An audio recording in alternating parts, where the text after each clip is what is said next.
Hi there, my name's Steve McClure and I'm a BMC member and a BMC ambassador. So I first joined the BMC probably about 30 years ago, maybe more, I can't remember, it's a long time ago, but it's definitely many years ago. Something I can remember from the last year or so was something that really stuck in my mind as absolutely one of the best climbing days I've ever had in my life, and that was climbing Cenotaph Corner with my two kids up on the Cromlech in North Wales. And it's such an iconic route, one of the most famous routes, and a route which I'd known about for my whole life. And to climb that with my kids, who had a great time as well, was just such a special day. As good as any of the hard climbs I've ever done. Brilliant. As a BMC ambassador, I'm really keen to get involved with the access side of arrangements. I think for me, the access really is so important. I don't want to see that getting taken away at any point. So as much as I can do, I'm always willing to get involved. So going forward into the future, one of the big things the BMC has to do is just make sure that all climbers from all areas, all backgrounds, and whatever they want to do in climbing are all completely involved. And climbing is growing so fast, that's a lot of climbers. And it's going to be hard work to incorporate everybody, but we have to. We're the representative body for all climbers.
Welcome to the Big Depot here in Manchester for the 2026 British League Climbing Championships.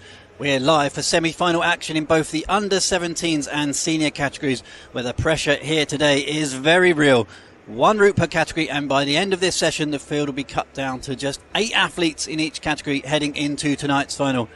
It's all set up perfectly here in Manchester, and I'm to be delighted to be joined throughout by legendary competition climber, Team GB climbing coach, route setter, and many other things, as well as a commentator, Leah Crane. Quite the intro, Mike.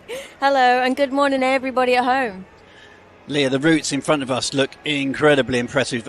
Really tough round in qualification yesterday. The standard has been set very, very high this weekend. And this event really does carry real weight, though.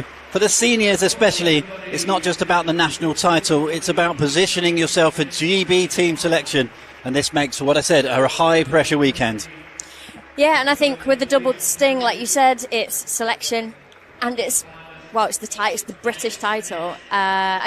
In everybody's minds, it's going to be building up so much bigger. Yes, you want to go out on the wall and climb well, but equally, if you don't, you might be risking what your year looks like for the entirety. Absolutely, yeah, high pressure stuff indeed. As you can see on screen, the joint observation, there's a lot of climbers out there, and we'll get into just why that is in a moment and a bit more details. Let's just have a look at the start list for today then in the senior women's qualification round. It was a really incredible performance yesterday at the top of the senior women's field. Erin McNeice and Isabella Rinaldi both topped Route 1 and pushed deep into Route 2. Really flawless climbing for those guys. Just behind, really interesting, Molly Thompson-Smith secured a top on Route 1, and Izzy Bridgens top Route 2 to claim fourth. Zoe Peterman's rounded out the top 5. The margins really are very, very tight on this senior women's field, especially in that top 10, and just a handful of holes really separating the field. I think as well, that's where it steps up the nerves even another notch, because that countback really can matter, as it did do last year. Bronze place was decided by a countback to qualifiers, and that was a two plus hold separation. So I think in all the minds and all these climbers today, whatever happened yesterday, they need to clear it, and they need to just climb their socks off. Yeah, easier said than done. In the men's qualification round yesterday, the men's semi-final start list, it was Sam Butterworth and Isaac Sutton sharing first place, both topping Route 1. And reaching 33 plus on Route 2, which was incredibly high up on the head wall here at the depot Manchester. Just behind them, the very talented Reece Conlon secured a top on Route 1, pushed to 30 on Route 2. Oliver Goodwin impressed with 42 plus on Route 1.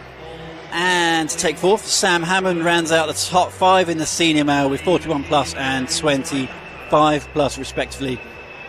Really strong consistency in the top 5 across all categories. Not only that, today we have the under-17s female and under-17s male as well. So just a bit of housekeeping. We have 24 athletes in the under-17 female. They're going to be climbing on the far left of the wall. 25 in the senior female, 25 in the under-17 male, and 26. Nothing short of a blizzard of climbers to get through this morning. Obviously, we run in reverse order, Leah. For example, climber 26 will come out last. Climber 26. We're confused already. Yeah. We've got 4 climbers to keep up to date with. It will all start making sense as we go through. Essentially, they climb in reverse order from qualification yesterday. So the top qualifier in the men's category, Sam Butterworth, will be out last. And Isabella Rinaldi and Erin McNeice will be out last in the senior females as well. Yeah, so it does mean that in inverted commas, the better climbers, when they're coming out last, they do have to listen to everything that's happened before them. Obviously, they can't see anything, they're in isolation, but unless they've got headphones on that really you can't hear anything, they're going to hear what is happening on the wall. Well, that's why there's so many climbers out there doing the collective observation at the moment.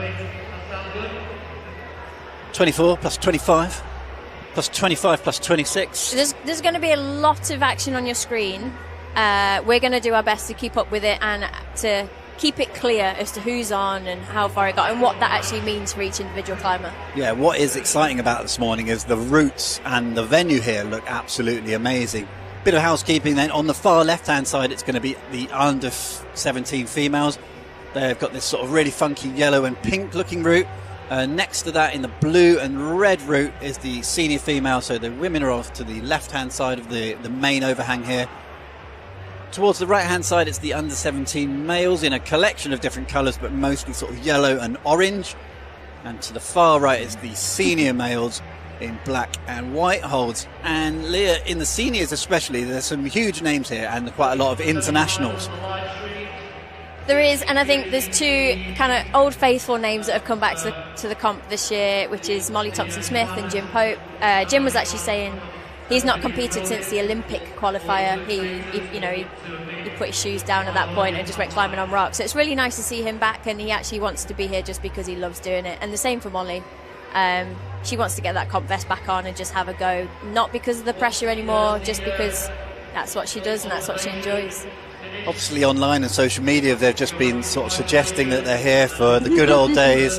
want to climb on this amazing wall, want to test themselves against some of the juniors. But is there a sniff of LA 28 and the potential with lead Boulder and speed all being split apart, that these are potentially lead specialists, and maybe there's a hint of a door opening that they want to get back into it? I mean, you can never say never, and I think anyone would be silly to make a decision now and shut that off.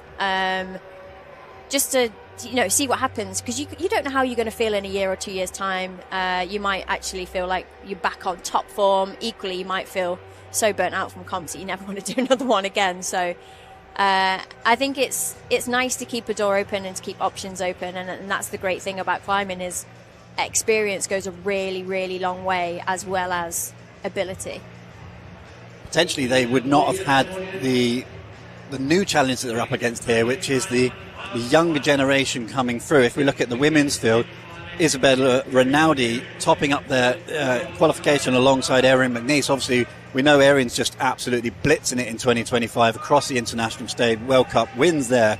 But you've got young climbers, Lucy Garlick, for example, Isabella Rinaldi, who I mentioned, Izzy Bridgens. They're all coming up through, and Molly's going to be feeling all sorts of different pressure going up against this current batch of really strong talent. Yeah, and I think that's the nice thing about today. Even though there's going to be a lot going on the screen, you've got the seniors and the juniors climbing side by side, and you can really start to see the younger generation coming through alongside the older climbers, shall I say? Not that they're old at all. They're not old compared to me, let's put it that way.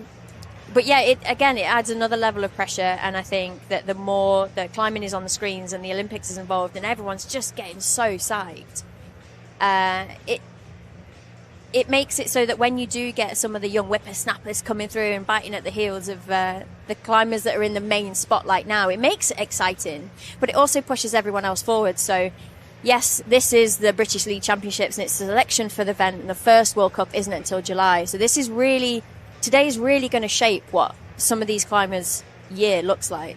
As a coach, how would you prepare an athlete for a season like this? Someone like Erin, we're in the sort of depths of winter here at the moment, but this is a selection event.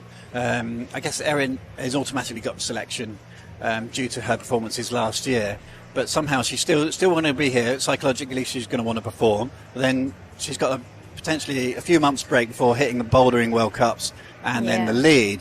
It's tricky to stay on point all season.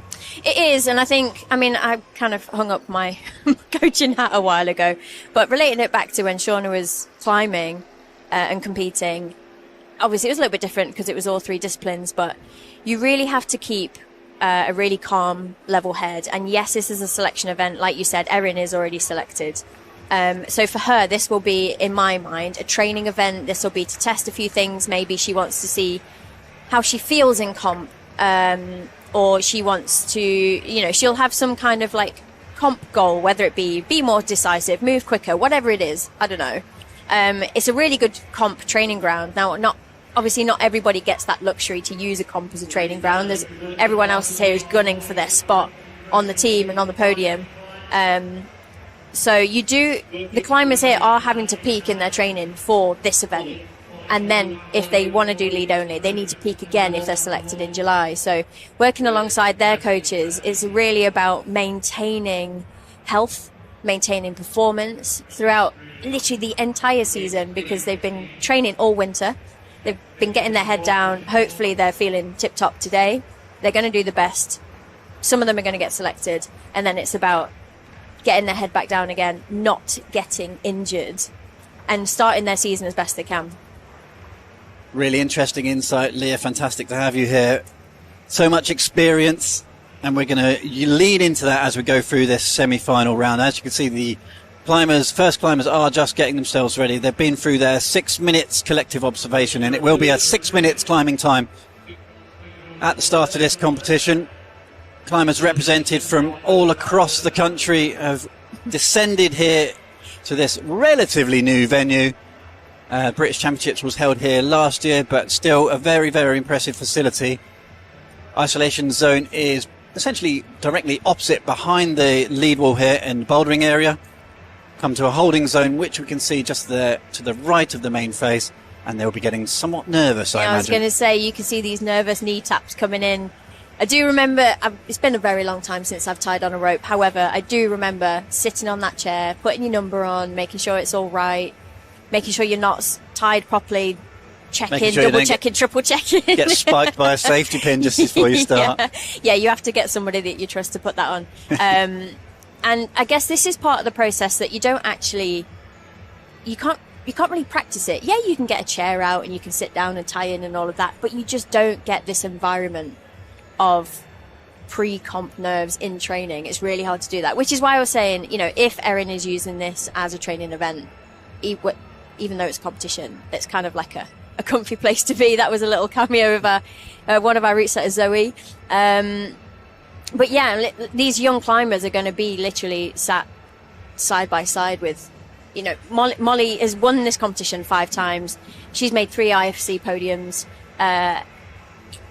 They're sat side by side with where they want to be and where they want to go. And I think that's actually a really cool thing about today. It is just a fantastic opportunity to be exposed to that. And the level of these events, the way that they're organised, has significantly ramped up from, say, 10 years ago, when it was just a standalone competition. It was fantastic to be a part of. But the level now, everything has just gone much more international in terms of how it looks, how the route setters are told to set the routes. And we're going to hopefully have a bit of a chat with a few of the route setters here this morning, because they're really saying this is about World Cup preparation as well. So there's no gimmies up here this morning. These routes are going to be properly hard. Yeah, absolutely not. I think in the past, sometimes the setting has been levelled at where the British climbers are. Well, just to give you an example, I was a route setter, I think it was the 2012 British League Championships. Women's final was around 8A. Okay. Men's final, maybe 8A plus 8B. Yeah. So qualifying routes yesterday would have been the absolute bare minimum. Yeah, absolutely. But that's what you're saying, isn't it? These routes are set for World Cup standard. They're not set purely for the climbers that are involved standards. So this is really measuring them up to see if they're ready to go on the bigger stages. It is set up nicely. If you have just joined us, welcome to the big depot here in the outskirts of Manchester.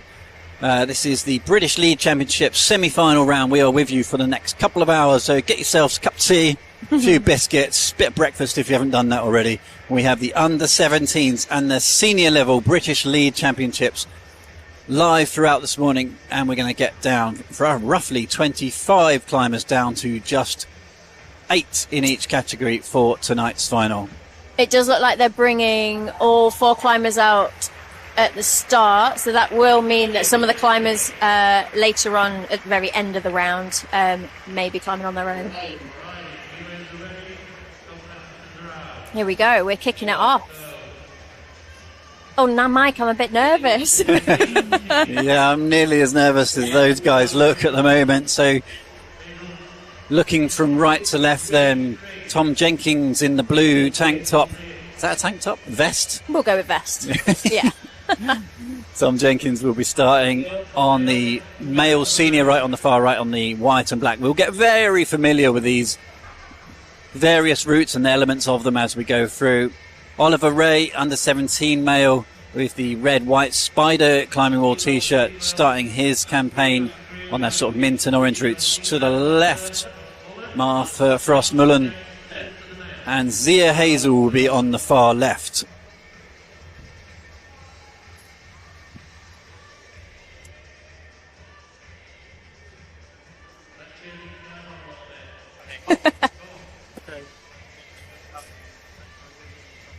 Tom Jenkins making a really decent start and flowing through this early section on the far right hand side.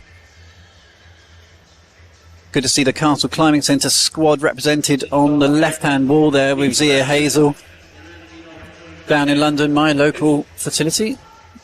Local enough that I actually work there. It's great to see the talent coming through. This is interesting actually, Leo. Good start here from Tom. First climber on the wall, already roughly halfway up, but approaching, you know, it's like a steady start, but approaching a bit more of a fierce and more modern competition move, a bit of a more modern style behind that massively long draw. Yeah, I think this is going to really start to ramp up here, and it's always interesting watching the first climbers come out, because that's where you actually get a bit of an idea of what's involved. Super awkward clipping position, just trying to drag that from the back of his sort of right-hand hip, starting to shake all of a sudden as he really battles with the clip. He's actually missed the clip entirely there, trying a slightly different position. Zia Hazel making light work of the jump with it being a kind of a little bit dynamic, but just starting to spend a little bit too long here on maybe that move. And yeah, she's off. And so is Tom Jenkinson. I think left on the wall then, Oliver Ray in the red t-shirt. He's sort of like looking quite small compared to the size of the wall. All of a sudden, 55 degrees overhanging up there, and he's putting in a proper battle. He is. He's fighting really well. It doesn't. He looked a little bit lost in those positions, but he stayed on. He stayed on literally, well, as long as he could. He was fighting that move to actually fall off going upwards, which is good to see. Yeah, so it's Martha. Excuse me, Martha just left on the wall at the moment. To give you a bit of an idea, she's probably around the 1/3 height at the moment. And speaking to the route setters earlier, am I right in thinking that this was the kind of hard release of the heel or the foot that they were talking about? I mean, case in point. Yeah. Well teed up there, Leah. Yeah, they tweaked that section just before the round started, so it's right before the observation started. Route setters just made a minor adjustment. Incredible effort from the team here, working deep into the night last night and this morning to get everything ready for this incredible bunch of talented athletes. Yeah, and I think, again, just talking about the route setters, I mean, setting a senior or a junior comp is hard enough, but setting them side by side, I think the routes look cool. Obviously, as more climbers come out, hopefully we'll start to see the high points moving up and up. And that the climbers do their job in that they separate the climbers, because ultimately, again, last year there was a count back to qualifiers for the bronze medal. We don't want that happening again. Nobody needs that. That's such a heartbreak. So that's what we're going to try and avoid. But I mean, in the senior women's field, we've had a tie essentially going into the semi-final here as well, with Isabella Rinaldi and Erin McNeese both topping both qualifying routes yesterday. So ultimately, if we had to, we could use time as a separator here in lead climbing, who gets to the top fastest, but nobody really wants to see that either. So I imagine the route setters probably have ramped up the difficulty a little bit here as our next bunch of climbers come out on the far left-hand side. You can see bottom left screen, far left there, Manon Bradfield, Holly Bates next to her, Oliver Nurse, and Bert Harris on the far right. It's interesting as well, like watching all these climbers together, because there are names here that you don't hear every day. But any of these climbers could surprise us at any given point. Well, and the next Erin, the next Molly, they're in here somewhere. They are in here somewhere. And the GB pathways these days seem much more solid than they were a few years ago. Properly funded athletes in the top 2 or 3 athletes. Yep.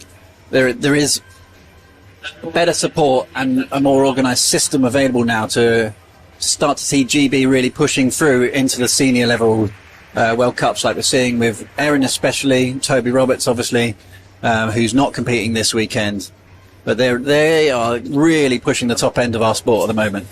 Yeah, and I guess the more climbers that we get paving the way, it's only going to develop better for climbers later down the line. So I guess we dip our hats to Shauna and Erin and Toby in that respect. 3 climbers almost at the same point on the wall here, just as we're losing Oliver and Manon in the under 17 categories, female and male. But we've still got Bert battling away, and he's off.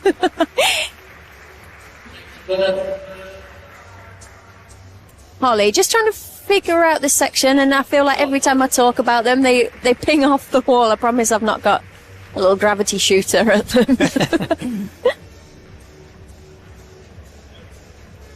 And that's it. Their semi-finals is done and dusted. Yeah, this is probably what we expect at this stage in the competition. Obviously, between 24 or 26 athletes, depending on the category. in theory, the strongest climbers are coming out later on. But time and time again, we do see a bolter coming from low down in the field and laying an early marker on the semi-finals here. But lead climbing in particular, unlike bouldering, it's so obvious, isn't it? You start at the bottom, you get to the top, you have one go. It's a brutal format, and there's no escaping. Like, it's just you on the wall. Nowhere to hide. Absolutely nowhere to hide. And the conditions in here today, actually, when you sit still, they're actually quite cool. When you get moving, you can stay quite warm. I think I would actually quite like this environment to climb in. So hopefully conditions of holds, etc., aren't going to deteriorate too much. That's sometimes what you find with the early climbers coming out, is they can get better hold conditions and you start to see moves getting harder. But yeah, I think it's cool enough in here that hopefully that's not going to happen. Or the route setters haven't been stingy enough that they've put really, really bad holds on. I'm hopefully looking forward to seeing some of the upper sections on the routes here as well, because we've got all sorts. We've got dynos, we've got hand jams. There's a little bit of everything. And they've certainly gone for the show early here in Manchester, as Sophie Morton, as you can see on your screen at the moment, starting this yellow and pink route. Really sort of technical, intricate, cryptic route. This one's set by our route setting team, Lucy and Zoe. Definitely get a chat with Zoe a little bit later on. That little jump that you mentioned just at the top of the broadcast there, Leah, around the fourth clip on this route. So it's like a slow, techie build-up to something a little bit more dynamic. Yeah, and I guess that's where different climbing styles come into play, whether people are kind of go for a slower, not static, but not a full-on jump approach, or if people are actually going to go in for the dyno. Especially with it being so low down, it gets the heart racing a little bit as to if you're going to catch it, and when you do catch it, you need to calm down again, because you can't climb in that elevated state well. So different to the mindset and the power that's required for Boulder. So on your senior male route, we've got Javier Seacombe. Yeah, really pleased to see Javier. Javier came fourth last year by a plus. So he is going to be really gunning to actually show what he can do this season. And hopefully, again, he's not carrying any injuries. And it's always a bit of a start point in your mind of when you look up at a route and during observation, does this suit me? Am I going to enjoy this? Where's the crux? All these questions that are going through their mind. And we'll see in his body language in and around the place where other people have fell off as to how he's actually feeling on the road. Yeah, Javier's had a really good turn on the boulders as well, just 3 to 4 weeks ago now. The British Bouldering Championships, that one's on YouTube if you want to go check it out. 14th there as well. He had an absolute stormer on the bouldering as well, and we're seeing that more and more these past few seasons, especially when the Olympic combined has been a thing, that bouldering and lead climbing seem to be going much more hand in hand than they used to be real standalone disciplines. Well, do you know, and he's down. That's definitely not what he's going to want it to happen. I mean, that goes without saying, but these kind of high points at the moment are really sticking with us. There's not really anyone pushing through at the moment. Yeah, we're absolutely rattling through this at the moment. Next climber out is already on the wall.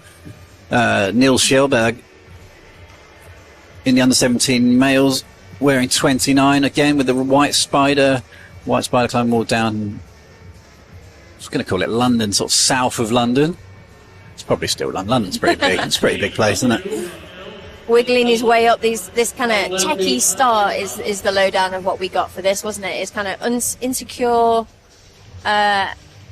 not exactly what you want at the start of the route. No, I would want just a load of jugs, to be honest. But that's why we're not climbing the British Champs, mate. Portaledge halfway up for a cup of tea. That's a different sport.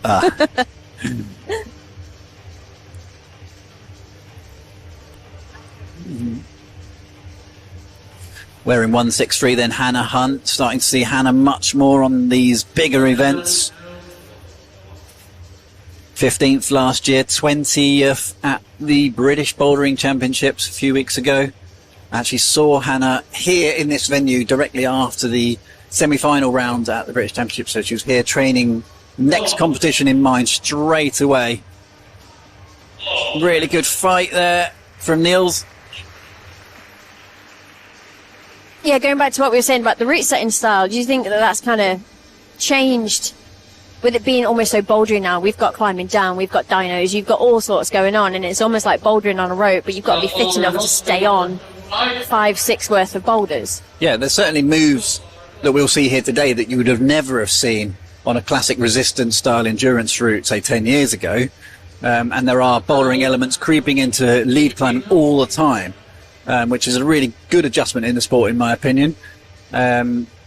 But you still, like you say, you still have to have that top end fitness to get through the techie, endurance-y style sections that are definitely here today to get to some of these more impressive, powerful moves as well. So you've got to have you've got to be a bit of a jack of all trades, master of all of them. Tom McCroom then. No short feet. Tom McCroom wearing 95 in the sort of lavender coloured t-shirt. Qualifying his second route really late last night in the end. It was a very, very long day for oh, what a catch that is there. On the far left-hand side, under 17 females, Farrah Ross. And here, yeah, nice. That was the move you were talking about, wasn't it? This is the move, and this is the really good body language that you want to see after that. Let's get the heart rate back down. Just have a little calm. Don't hang around too long, and get back on track. Here she goes, off on her way. Quite calm, collected climbing from Hannah Hunt on blue and red route. She's looking quite comfortable here when she's pulling through these moves. Yeah, slowly pushing towards a high point. We've seen definitely at least one climber, obviously 4 climbers to keep a track of there at the same time. This next move, this sort of right heel hook release.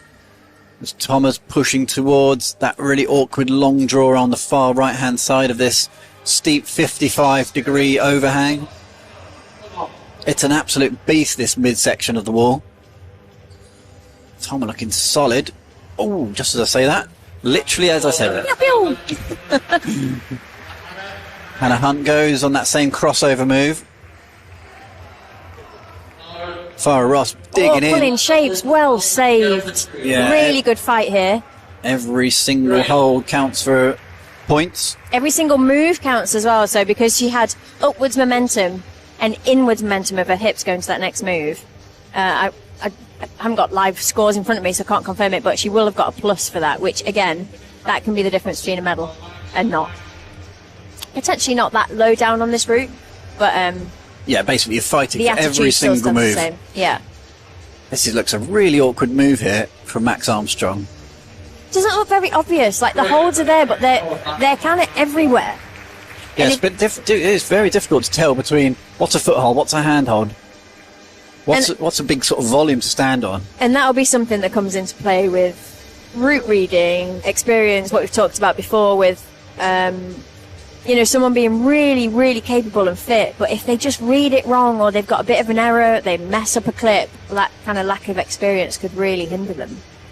Rosa Wall there, just walking out. Definitely the best name, I would say, going into this semi-finals. Rosa Wall on the wall. I wondered what you meant then, Mike. I was like... Rosa Wall. It is a good name.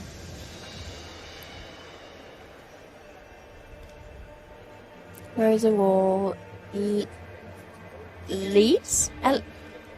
London South East North. Oh, not Leeds. Yeah, we've all. got codes for where they live. LSEN. Quite clear that I don't know what those codes mean.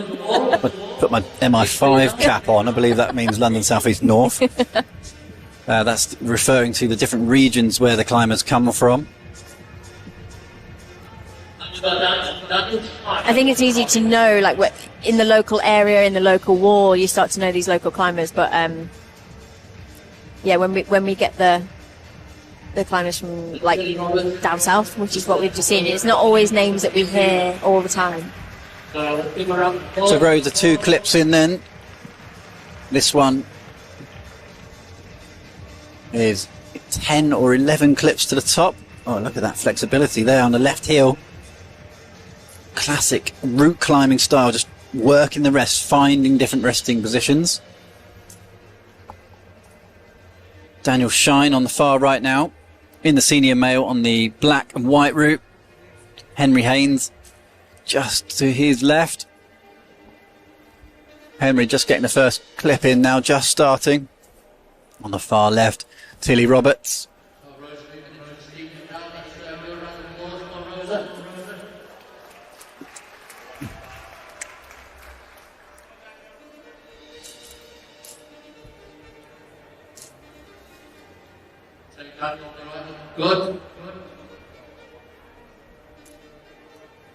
Good. You've really got to be ready to come straight out the gate on these routes, and I think that's the angle of the wall. I mean, maybe less so on the left-hand side on the under-17 girls route. It's a less steep, but these three routes on the right, you're straight into the action. Yeah, for me that's due to the compact nature of the routes. I need to get the fact check on this one as we just lose Daniel Shine, but for me this looks like it's slightly less than 15 meters here, which is a standard sort of world climbing, what used to be IFSC format height of wall. Obviously it's a super steep section, so the wall climbs quite long, but you're straight into some steep stuff, and like I said, the intensity is really straight off the get-go. No nice little thanks for coming, here's a semi-final, little few moves to get into it. It's intense and awkward right from the beginning.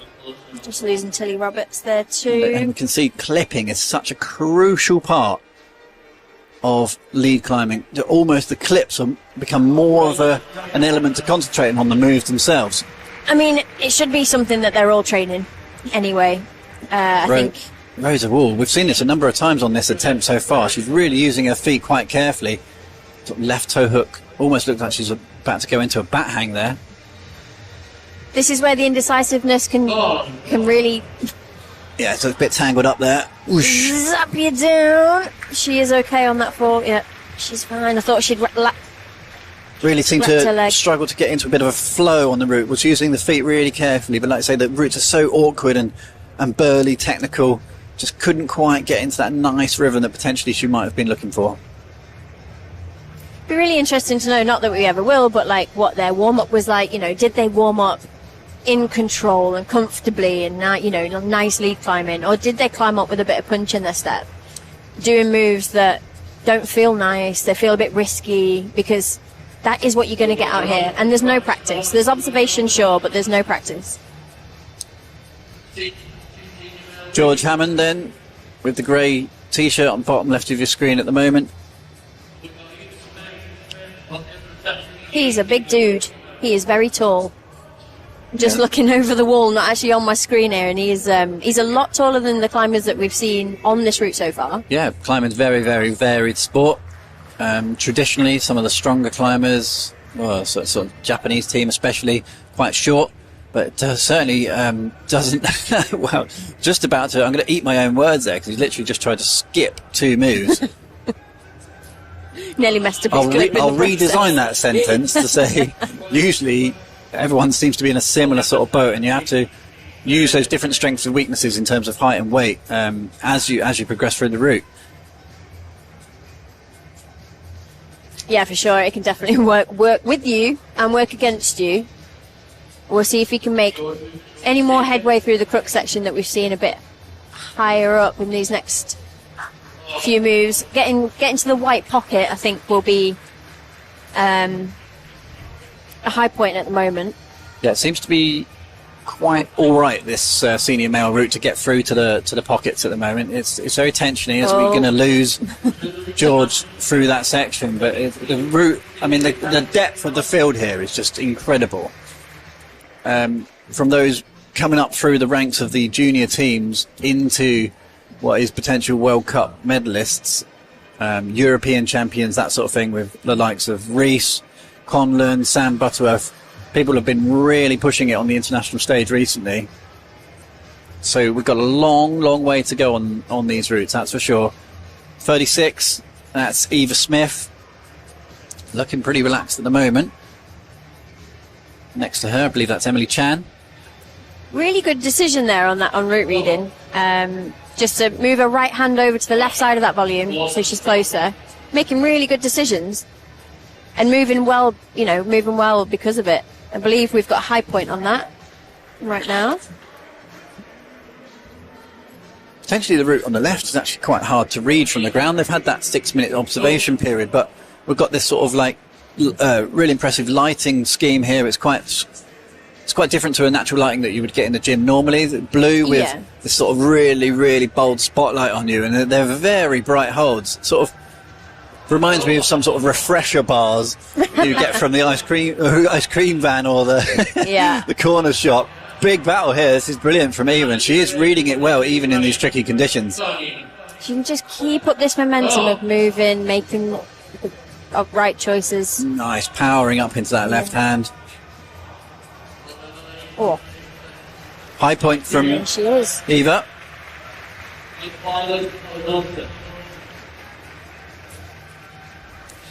Emily Chan's down as well. In the senior females, 6 climbers gone, 19 to go. Thomas Jenkins now, starting the under-17s male. We are flying through this one at the moment. Ryan Smith will be next in the senior male category. 25 plus for Eva Smith.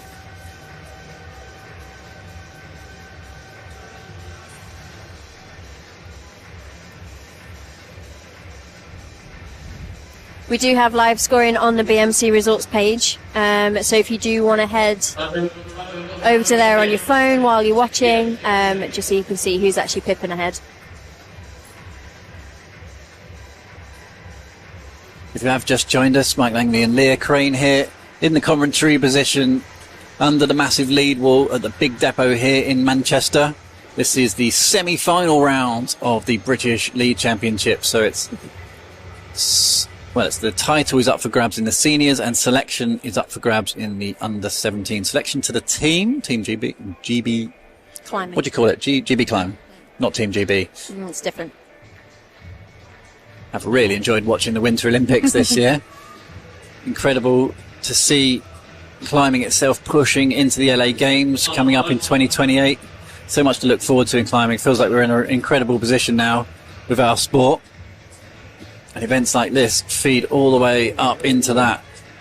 There's that tricky sequence from Thomas Jenkins, first to get on that massive slope, 55 degrees overhanging that wall. Look how bad that hold is. He needs to keep that heel in for this move. Oh, yes. Nice. Good lad. Well done. Good release.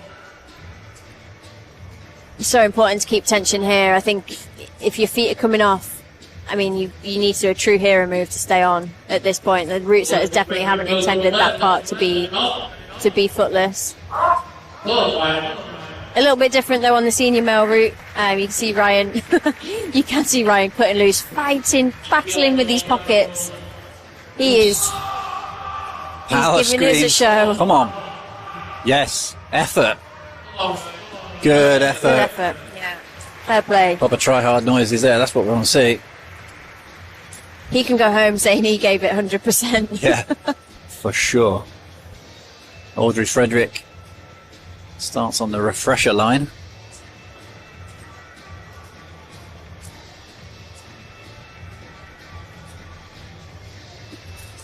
You see, everyone looks so chill and relaxed at the start of these routes, and then look how calm she is. Nice. Yeah, the stees with the jump out right. No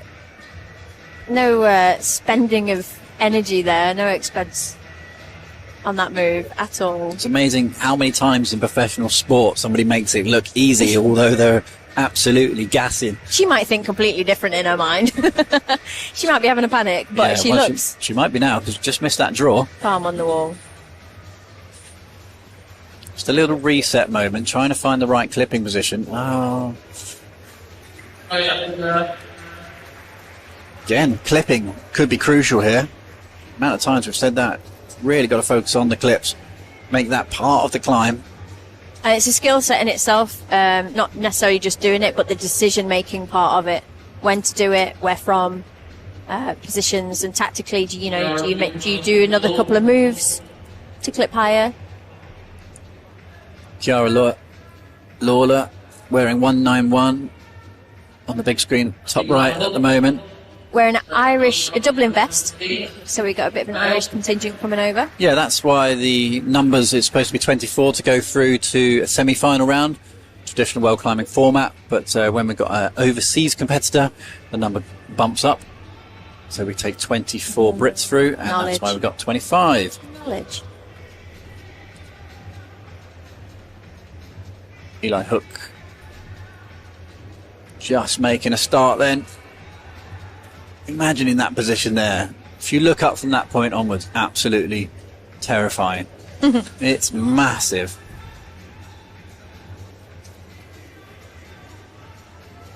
Number 3, set up the speed males. Working its way up this. Cameron McLean waving the Scottish flag.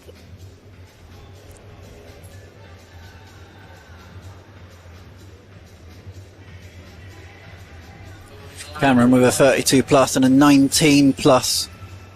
His scores in the qualification round yesterday. Interestingly, he managed to miss that giant sloper. Previous climber before him had to match the sloper, then bump up the right hand. He managed to skip the match and just use that giant sloper as an intermediate. Yeah, he's moving well through the section. He looks very calm. That right hand is on there though. Does look absolutely terrible. Really hard rolled over through that mint hold that he's now got in his left hand with a load of blockers just around the back of it.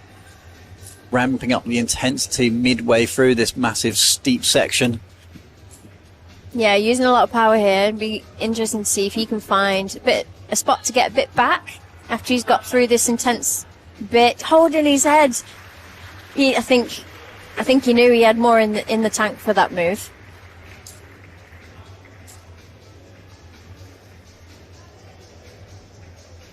With a high point on that route though, and now he has to sit and watch. Cameron McLean looking fairly clean through this pocket section, but just you can see the tension through the forearms as they rattle their way into the black section here. Route setters taking no prisoners this stage in the competition. Spitting them off. We're all down to climbers 9 and 10 already.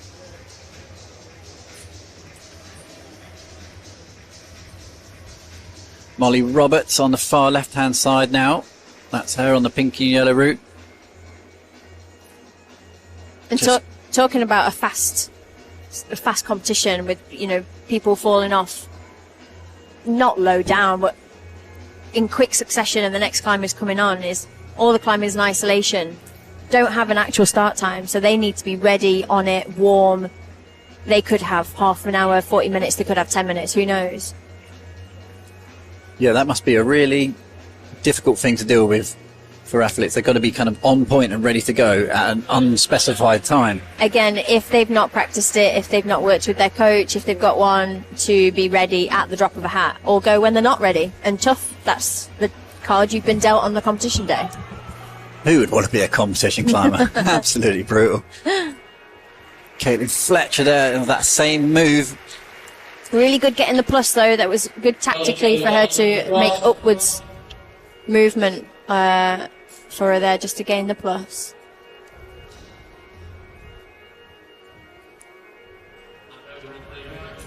Oliver Cross then, the next one. I'm really enjoying this sort of yellow and orange route at the moment.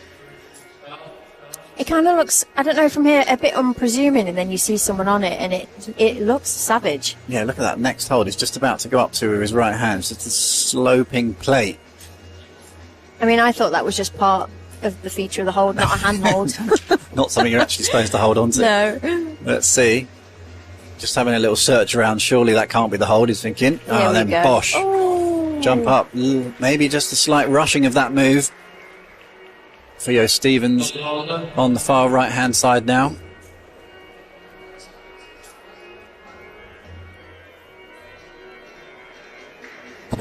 Again, steady away at the bottom. Probably maybe a little bit unnerving just to get them going a little bit. But this is where it really starts to ramp in. You put the power hammer down for this section, and then keep calm through what looks like actually a really tensiony section for the senior men. Yeah, this next move here then, just getting the clip as well. So much, like you say, Leah, so much body tension just to hold, pause in those positions to get the clip. Really nice work with the right toe hook, just to pull the body into the wall. That flick to the pocket. Oh, yes. He's got his fight on. I think he'll know as well that every time he cuts loose or he feels like he might be off for a second, he's going to overgrip. He's getting more and more tired. And this is where mistakes start to creep in. Good fight, good move. Really good awareness to pull high on the undercut, and he slaps the high point, but he'll only get the plus for that. He won't get the points. Yeah, I've only seen one climber on the senior male far right-hand side actually have a battle with that quick draw at all. But less than halfway through this one still. Ruth Johansson, starting to see Ruth a lot more now. Very quietly effective on the wall. 22nd last year. So currently looking to improve that position. Actually 22nd also in the British Championships. For boulders just a few weeks ago. Let's see how Ruth can get on this next section. Starting to get into the steep stuff.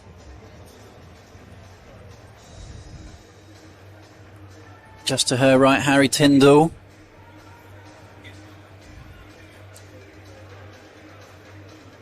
Just approaching it in a much more sort of slower and controlled fashion. You start to hear some shouts from the crowd. We've got Works resident DJ Sam Witt on the deck, so we've actually got some music going on in the house.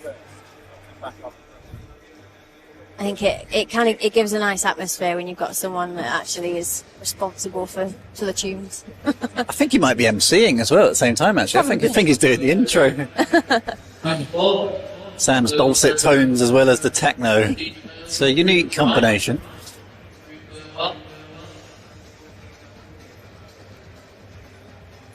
Harry really steady and fighting for every point up to this point. Really nice little drop knee roll over there to that right hand dish.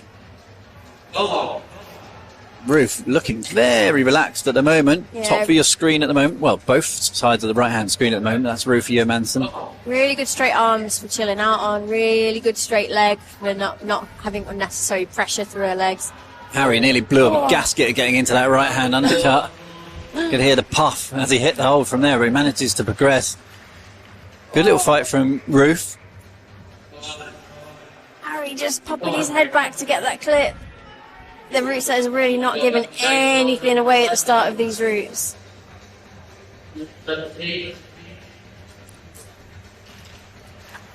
Harry, slow and steady, fairly effective, but ultimately falls off just under halfway here on the wall. Still at that high, creeping up towards that high point. Yeah, they've got the plus, but not the hold for that. Tara Tanner's been out, done and dusted. It's Becca Day now on the far left-hand side of the wall, wearing that black T-shirt you can see. As we lose Eric Ashmore on the right side of the senior men as well.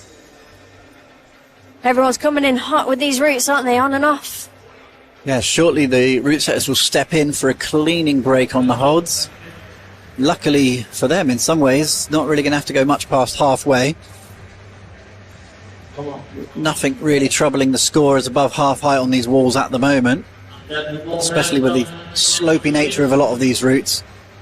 I think that's when the crowd start to get a little bit more excited as well, when you get a climber that breaks through that high point and they make a bid for freedom up one of the routes.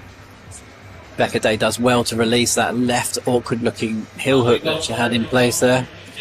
And this is where we've seen some of the other climbers drop back down with their left hand and bump again right hand to the left crimp. Yes. There's a lot of left and rights going on there, but it just makes you a little bit closer to the big yellow side pull that she needs to go to next. So potentially the bottom left of your screen looking like she wants the right hand where her left hand currently is. Just to be able to span across the wall there. There we go. Potentially figured it out.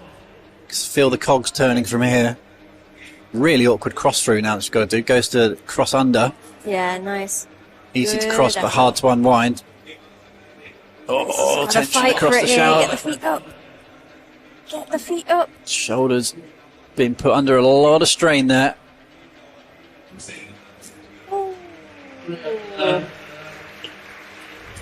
Her face, just saw it as she was climbing through that section, looked so casual. She was so calm and collected.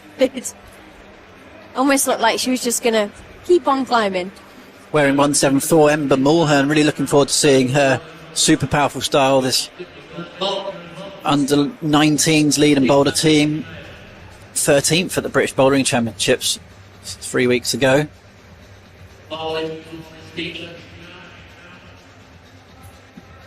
Another Scottish contingent.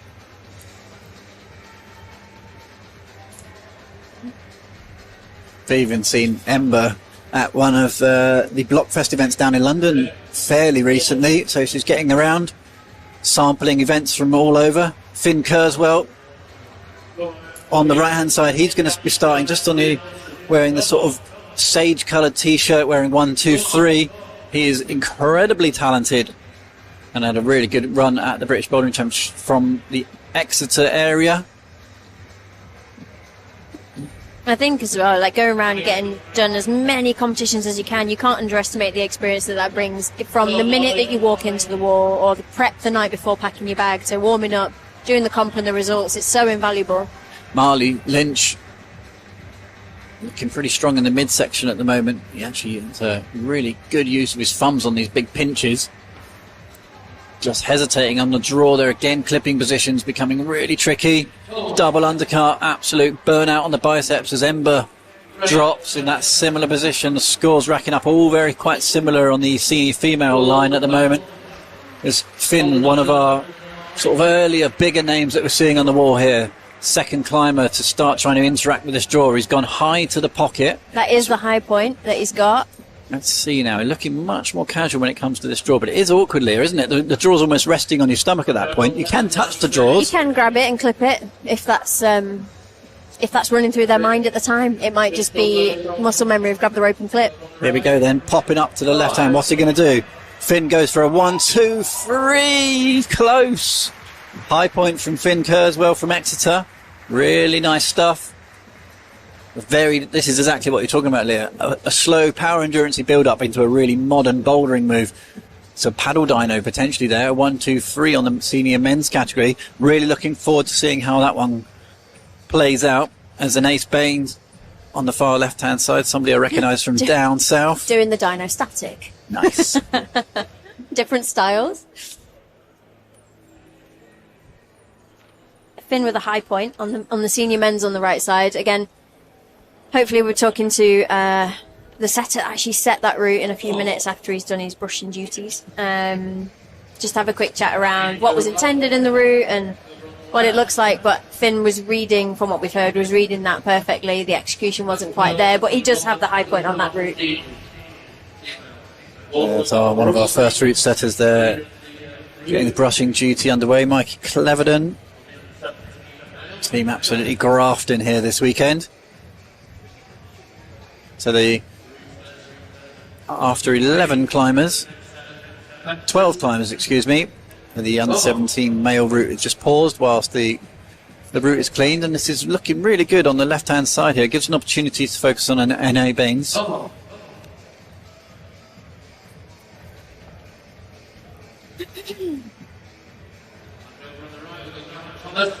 I know you've got another one of those climbers, strong family pedigree.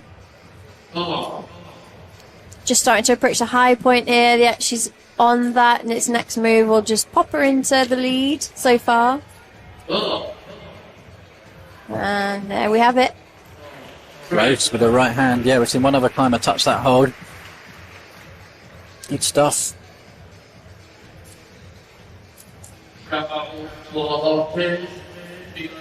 Finn was given the plus on that men's senior route, so again it could be important coming down to count back. Yeah,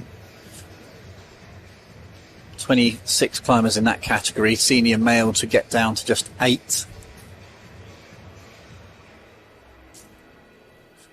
Wearing 155, Connie Rawlins, senior female, coming up next then. She is the 11th climber out of 25 in that category. Gavin Thomas entering the pump up the power section.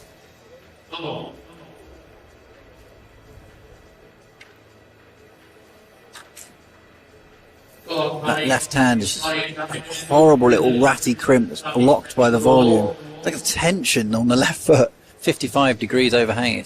You say the tension, he's just starting to get the leg shakes. He's really zoned in here. Yeah, he's putting the power down. Yeah, bent arm clip, you know that he's engaged on the pocket. It looks rubbish, if you do say so myself. Well, from where I'm sat on the sofa, anyway. Pump into this next left hand, no. And another victim of the men's senior right room. Meanwhile, Connie looking pretty chill at the moment. Always slightly alarming to see on a route when there's a big hold, a big jug. You know that there's something either spicy leading into it or something spicy coming out of it. Makes you a bit unnerved when you get a jug on a route. Yeah, and it's so easy to stay there, but so hard to leave. Remember, 6 minutes for each of these climbers to get to the top. You would have thought at this stage in the competition, not really worried about time. It's more about just getting points on the board, trying to find high points. The routes have been designed in such a way where you can get it done in 6 minutes. How many moves, Leah, are we looking at each of these routes? So, working from left to right, so the pink and yellow, we're looking at around 36 moves, but total points will be 39. For the red and blue route, total points will be 47. Wow. The orange and yellow will be 40. Just to highlight there, though, that is points, not necessarily moves. And that is because of how they need to score it to separate. With matching and absolutely different things. Yeah. And then the black and white route is 44 total. Rose Glover Webb then in the bright greeny yellow top on the far left hand side. She is the 12th climber to come out, so there'll be a cleaning rotation after Rose. You kind of feel it's always just the look of the draw, isn't it, and where you come in the semi-finals, but you would feel a little bit shortchanged if the brusher got on just after you to make it clean for the next climber. Yeah, it must be frustrating. That's another thing. There's just so many elements of mindset in competition climbing. It's just another thing you have to add to the sort of the wheel of different elements of lead climbing. Yeah.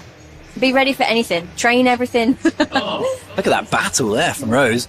The double guppy. Double guppy is not ideal. This is not the position she wants to be in. Oh, the absolute bicep burner. But you can't say she didn't try. There was absolute fight to stay on that wall then.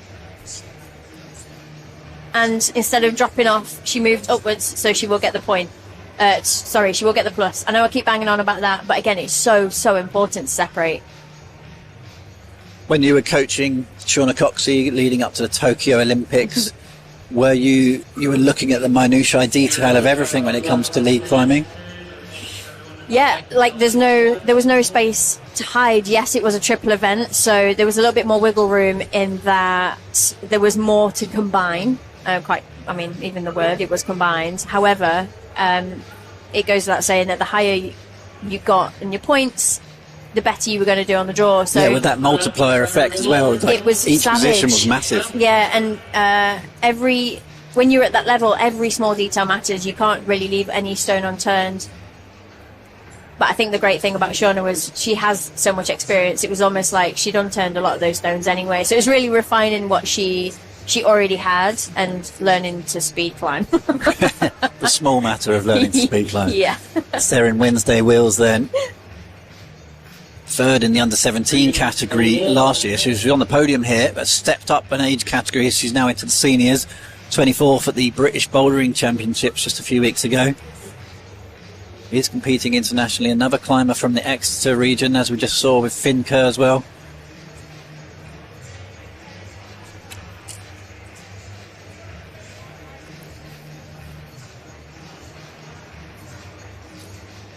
Only one climber on the wall at the minute. There's two route setters on, just giving the routes a clean.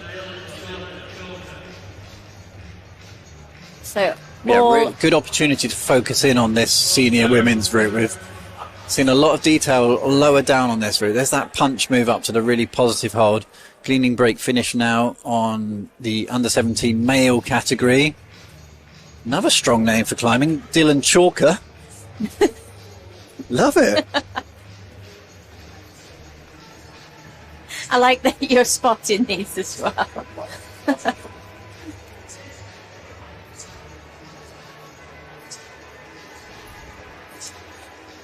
So Seren just got to release this right heel now. This is the tricky move. Opting to figure out the next one. Nice little flip back with the right hand. Really good control from Seren. Powerful position though.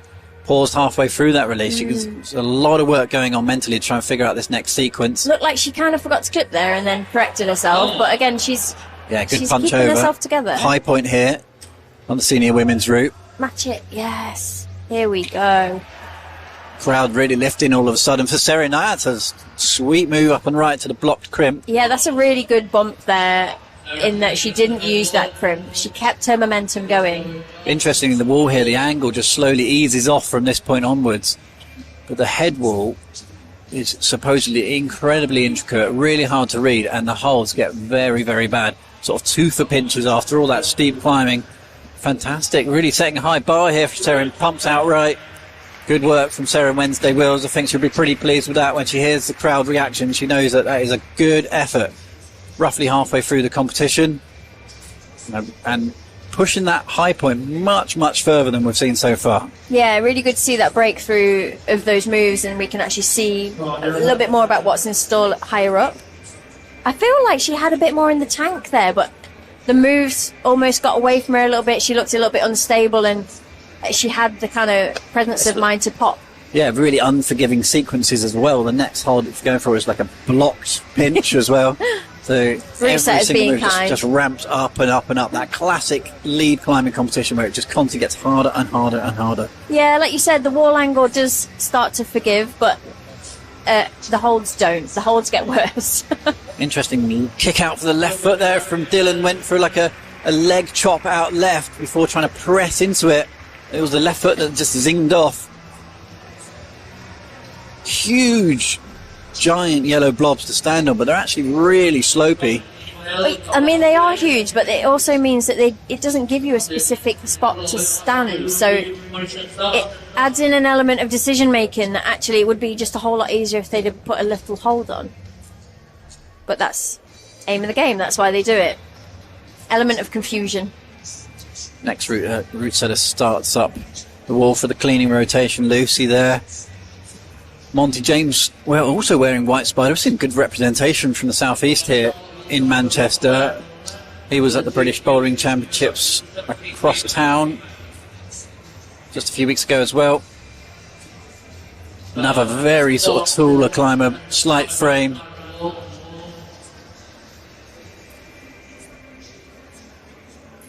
Yeah, long limbs on Monty. Again, it could be working for him in making some of these shorter moves a bit easier, but when you start to work up where he needs to be bunched or something becomes a little bit off balance, I don't know, being tall, there's more of you to fit in the gap. Charlotte Wilcox starting in the under-17 female category on the far left now. Bronze medal at the recent Blockfest at Mile End down in London. When was that? 2 weeks ago. Now straight back onto the ropes, onto the lead wall. Monty flowing nicely here at the moment.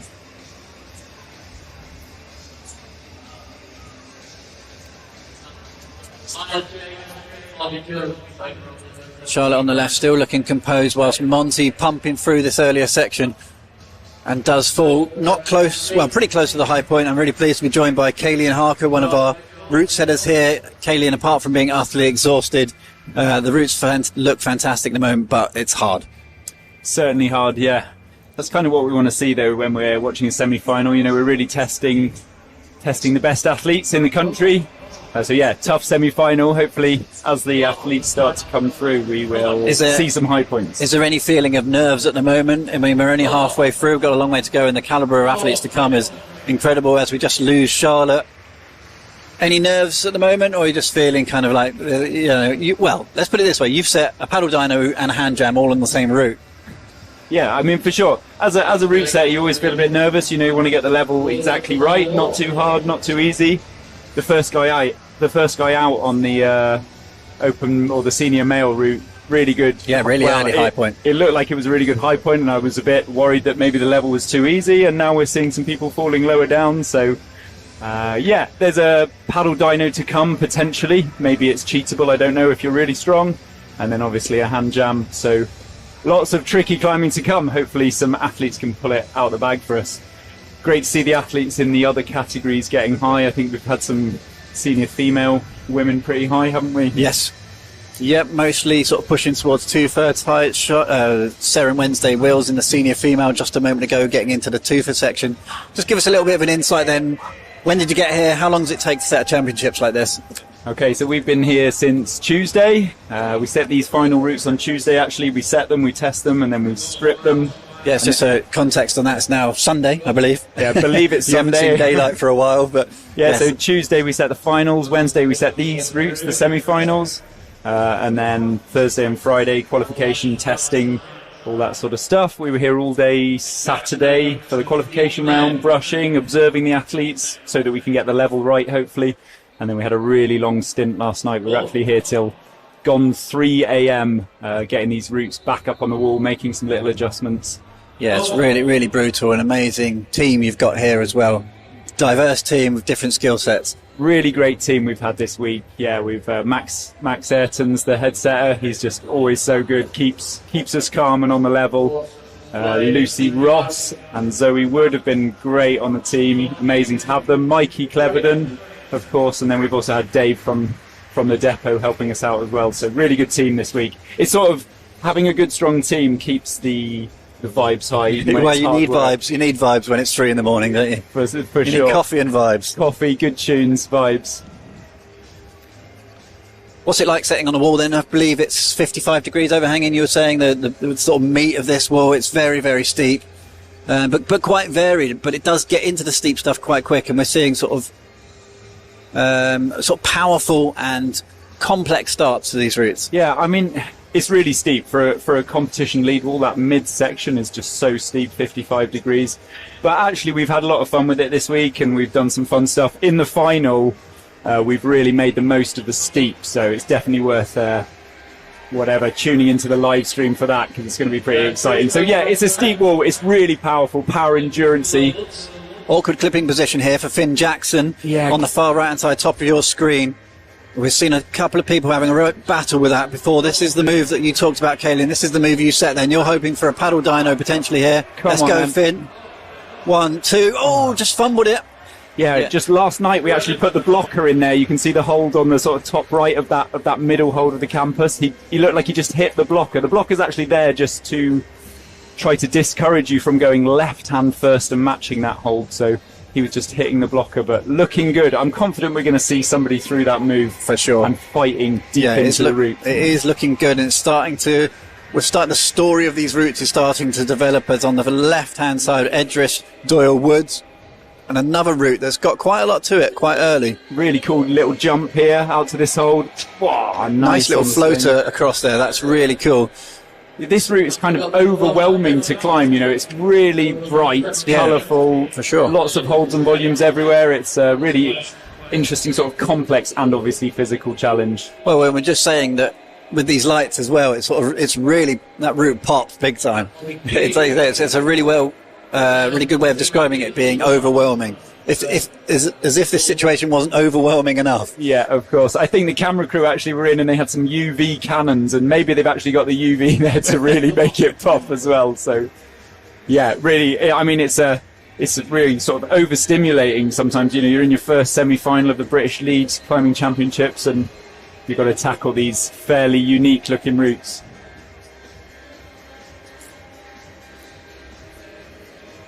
Kaylin, I'll use this opportunity to say thank you so much for joining us. Good luck this afternoon. We've got to rebuild these routes, but obviously we've got a fair way to go here, still in the semi-final. Thank you and the team for doing an incredible set of routes, and let's see if we can see some close tops. There's a big fall on the left-hand side there. She's okay. From Edris.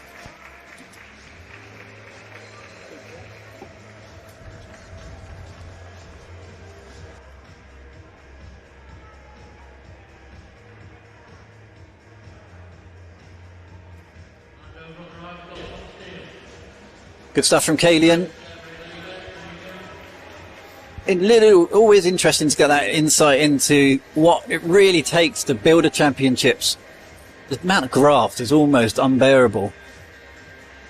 As bottom left of your screen, Tom Steele, somebody who's been going very, very well, especially on the boulders recently. Great to see him back on the lead rope. A little bit of pedigree on the lead wall as well. GB team, English lead champion, alongside Holly Key. Yeah, I love the way that the lead climbing just builds as the morning goes on. Climbers start to get higher and higher, the crowd starts to get into it, the calibre of athletes goes up, and we just can't wait to start seeing climbers higher and higher up on these routes.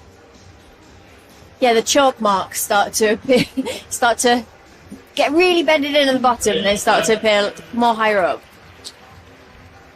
Tom, quite some heavy strapping on the right ring finger there. I hope that's nothing too serious. Recently had quite a bad ankle injury as well, so he's been battling through quite a number of different elements of what it takes to be on the GB climbing team.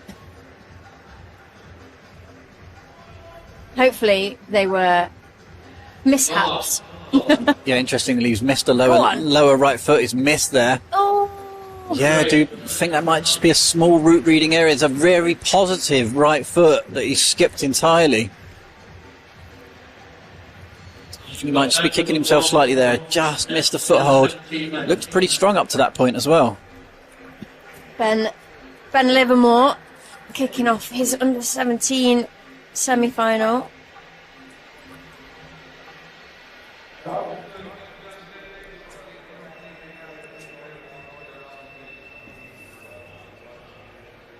Again, tic-tac-toe through the bottom. Nothing complicated about this part, is there? It's just climb on through, drain the battery a little bit. Hopefully not too much for the hard section. I always see lead climbing, it's like a fuel tank on a car. You've got to know when to hit the accelerator and use more fuel, and when to just slowly go at a nice average speed and use it wisely. I'll throw it all out the window, crank the handbrake and just spin round sideways. Just have it. The sprint.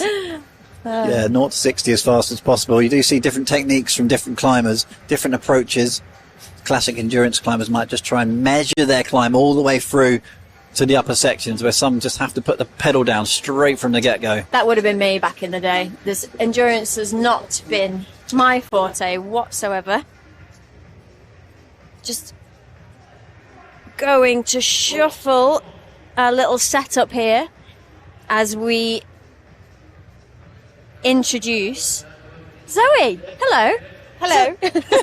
How are we doing? Sorry to interrupt your little your route set meeting down there. Oh, it's not important. It's just, just work. We're just chatting. We just like to chat. How are you feeling about the comp so far? Watching. I feel dazed. Okay, you've had like a while. We've had a while, but I also feel kind of an overall sense of gratitude for being able to do such fulfilling work as well. Oh, yeah. Okay. I just, Deep answer. Yeah, grateful for the opportunity. I think something like this is either super intense, maybe in a negative way in how hard work it is, or it goes the other way and it's some of the most fulfilling things you can do. And I think during when you're doing it, when you're putting the graft in, you're doing the hours, no one's here, no one's cheering for you, you're just doing the work anyway because that's your job. Yeah. That's the bit that can kind of be really hard, right? Yeah. And then actually when you sit down and you see your work in action, you're like, oh, okay, yeah, I feel better now. Yeah, for sure. And this is the bit where we're like, we're doing a lot of our analysing. So, working out what our tweaks are going to be for finals, working out whether the tweaks we did last night were the right ones. Yep. So we're kind of like really finishing off calibrating. So I don't feel like we've had that. We're not in a stage yet of reflecting whether we did a good or bad job because we're still watching the athletes so closely to see how they're doing on each move. Because our turnover for finals is so small that we need to make snap decisions and decide kind of what those tweaks are going to be now rather than whilst we're putting them back up. So yeah, it's still definitely just in that deep focus mode for what the holds are like, how the athletes are getting on. And that's where the stress is with the setting, because you have to separate these climbers. Yeah, but you have to not get stressed about it. Exactly. The stress is not getting stressed. Yeah. So we had Sean with the high point on the men's, well, matched high point, should I say, on the right-hand side. We've also got Izzy over there on the second athlete to make it through the little pop to the kind of like pinch on the volume, and she's in a nice little twofer section now. If she can hold this next point. She's looking strong though, she's looking calm. I really enjoy watching her climb. She's got a really nice balance between like being technical, but also like she's just a super strong climber in her style. And you actually set the top section of this route, am I right in saying? No, not the red and blue? No. Oh. I haven't even been on that one. So I've got wrong. Yeah, that's got the wrong knowledge there. Sorry, everyone. we all did a little bit of a mishmash of everything, really. But actually, I didn't have anything to do with that one. That one is Mikey Cleverton and Max Ayrton.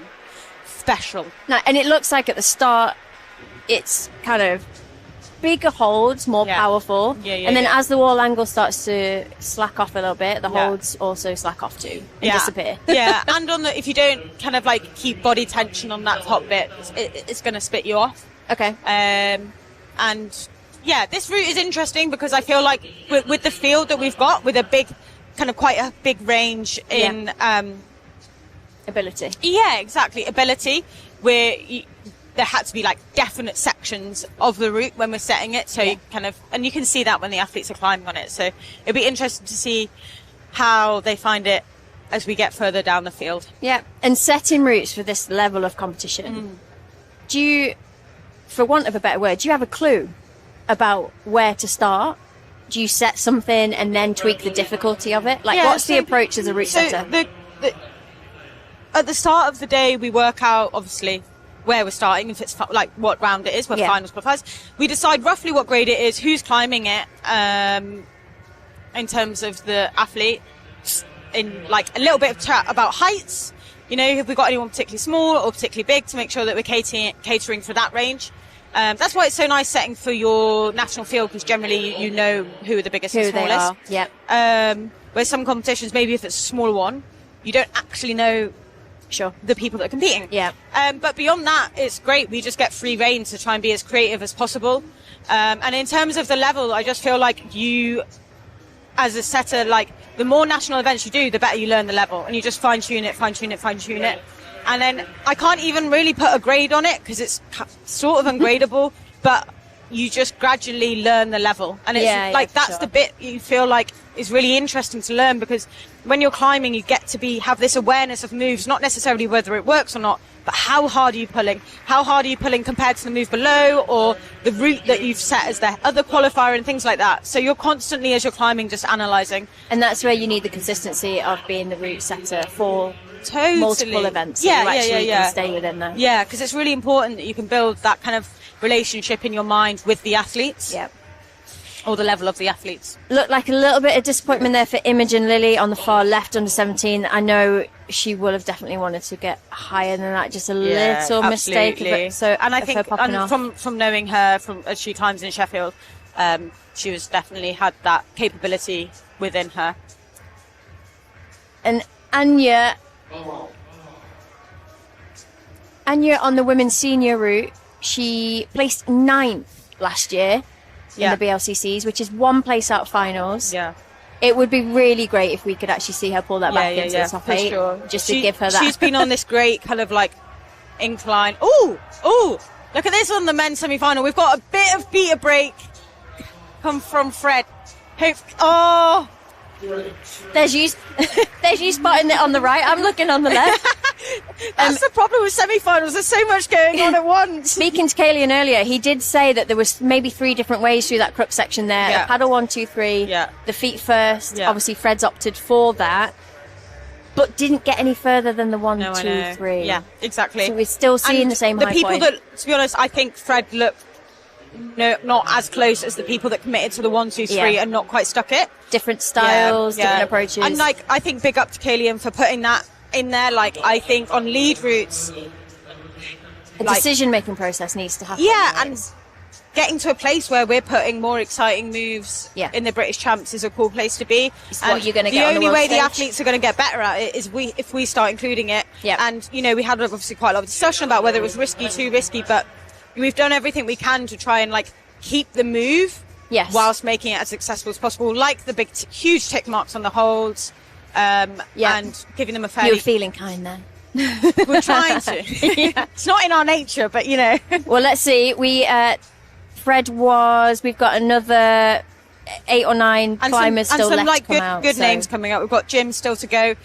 Sam Butterworth. Yeah, Sam Hammond. Like loads of strong ones. They are making it through that move. Hopefully. Meanwhile, Anya is looking cool as a cucumber up there, and I've jinxed her. No, I haven't. Thank God for that. Good effort She needs holding to that. get that clip in though, and I don't know if she's realised that she hasn't got it in. I mean, she looks a little bit stressed. Not going to lie. Still. I don't know if she'd be given the plus there because No. she came out flying out from the wall. That might have been hard to Also, see back at home. I think if she'd got the next hold, that would be, in my opinion, perhaps further than the last clipping position. So she wouldn't have been given it anyway. Perfect. Totally. Well, thank you for joining. No, you're very welcome. It's, I just think it's really interesting to speak to a route setter about the process that goes into it, and also we can only know so much from having never climbed on these things. Yeah, and exactly. Insights into actually she would have needed to clip from there, etc. Yeah. So Yeah, thanks for joining You're us, very and welcome. maybe we'll pull you back in for finals. Well, happy chatting. Enjoy the rest of your day. Thank you. Bye.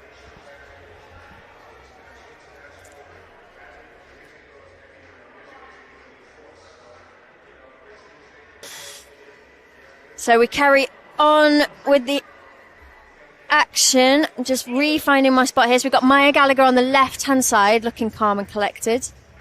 And we have just lost Elijah Ashworth on the under-17 male. Again, it's so much prep and setup for these semi-finals, and then you kind of get 4 or 5 clips up and you question, I used to question, was it all worth it? But you've got to try. You've got to give it that go. Yeah, I think competition climbing really is a numbers game as well. There's so much goes into these events, and there's so many moments where maybe outside of your control as well. So it's like I feel like you've just got to put the comps under your belt. You've got to do as many as possible. And someone like Anya Jemima, we've just seen there with the high point, 35, just the amount of comps that you see Anya at with her mum is just, the effort is incredible. This is looking very, very impressive here. Maya Gallagher making moves up top of the head wall. Yeah, making it look pretty standard so far. Really hard to read up there as well. It's really hidden, that right hand crimp from our position. You can barely even see it. Awkward clip next though. Clip right up. Oh, she's just sailing. Body shakes. Yeah, the shakes, but there's a clip to sort of thigh height for her at the moment now. Got to focus down. She can't afford to skip any quick draw. Sees it now with a really fantastic drop knee. Might go for a double clipper here. I was going to say she might need to shake out, just give that right arm a bit of juice back. Daniel Smith on the right as well. Massive whip. Here's the move. Daniel Smith. Oh, just totally fumbled it. Daniel Smith, previous BLCC British League champion. Seeing now 3-4 climbers get to that same potential paddle dyno. Coming up just a bit short on that move though. I don't think he'll be given the same point plus as the other climbers. Just with the right hand slipping off. If I was a judge. I don't know. It wouldn't be. I think I'll be given that. You're soft. Generous. I mean, they come this far. I want to give it to them. Out next in the men's competition, excitingly for us, Jim Pope is going to be grating us with his presence. The man, the myth, the legend. Faye McDougall cruising through this section. Got a really chill style, Faye, off the back of a good junior season as well.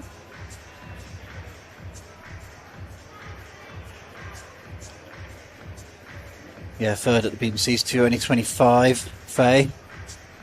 Got talent, that's for sure. That punch up with the right hand, such a nice move, but really, really have to stay in total control. It's a really sort of block slot.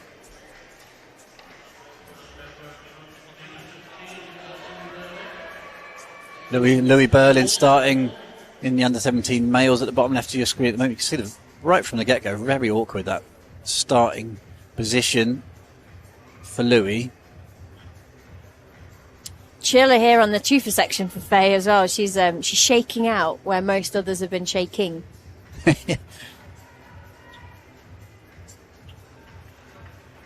Top sections of this senior women's route we're going to start to focus on a little bit more now as we get into our top 10. Oh, just flies off there looking for that left hand.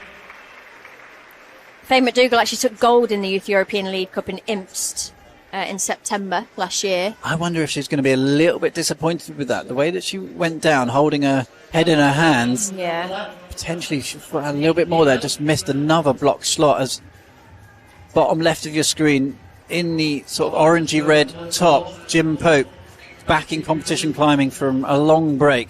He's kind of David Attenborough, we said. He was in his natural habitat out on the rocks, and he's come back to competition climbing for the first time in a long time. I mean, he's just spent however long on El Cap or whatever he's been climbing in Yosemite, and now he's back doing the British League Champs. He's an all-rounder of the game. Absolutely. Struggling early here. Left heel hook, not happy with it. Lucky he's got power to burn. Yeah, I guess he's got to decide how hard he wants to try. If he doesn't feel like, it's meant to be that particularly hard a move, he might be guessing, questioning if he's doing it correctly, maybe. But he's no stranger to recomposing himself. Chilling on these pockets. Again, like we've just seen some of the other body language from the other climbers. Jim's looking chill, and have been looking stressed through this section, so we'll keep our fingers crossed. Will we see that the we first start person? To see a high point? Yeah, first person through. Finds that sort of slightly blended coloured foothold. Jim goes for a powerful cross through. A lot of crowd expectation here for Jim. He's one of the more known climbers to come out onto the stage so far. Somebody you worked with a lot, Leah, in his early days. I did. We did a lot of rock climbing. We did a lot of climbing on plastic. You could see Jim actually grabbing the quick draw there to clear. This. Going for the one armour, trying to release the right hand. Oh, interesting. That blocked as he campuses over with the right hand. When Kaylee and the route setter was on here, he was saying that they added that blocker quite late last night, and you've seen a number of people fumble that hold now. And these are what the margins that the route setters are working with, and they're always second guessing. Have we made the right choice? They've obviously got to move forward with one of the decisions, so I think Jim would have been a strong contender for actually making it through that section. Sure, so maybe Kalian's nerves might be ramped up a little bit here. Well, I think so, and the judges as well, because that's a whole pile of climbers all coming in and around the same hold. 8 we need to get down to for the final. Jim was 7th from last, and we've got loads all in the same area, so we might be looking at a countback situation for that. Willow Petrobelli, another really well-known climber, fantastic on lead now. On your screen wearing 165. Willow 9th at the British Bouldering Championships. Can be seen a lot around London as well, doing the London comps.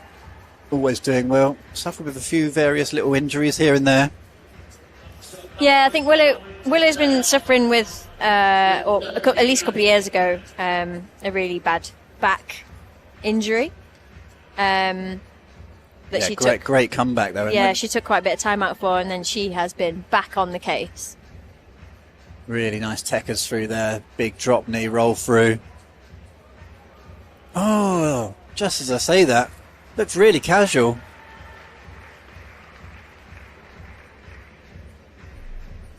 Callum Wignall now in the under-17 male. Just 5 climbers in the under-17 males still to come. So these guys are absolutely battling for a place in the finals.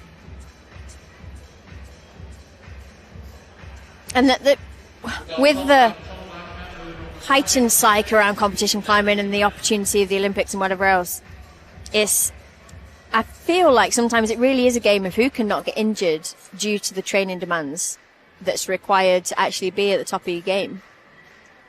Yeah, 100%. You must have felt that a lot during that training area for the Tokyo Olympics, working with Shauna, just 3 disciplines. Now a lot of these people, we've seen them at the British Bouldering Championships a few weeks ago, now at the British Lead Championships. Yeah. The intensity is very impressive. I mean, coupled with that, with a lot of these kids still being in school. Yeah, balance that with some Yeah, intense exactly. learning and Yeah. everything that comes along with that. Tom Balkneck now wearing 126 follows Jim Pope.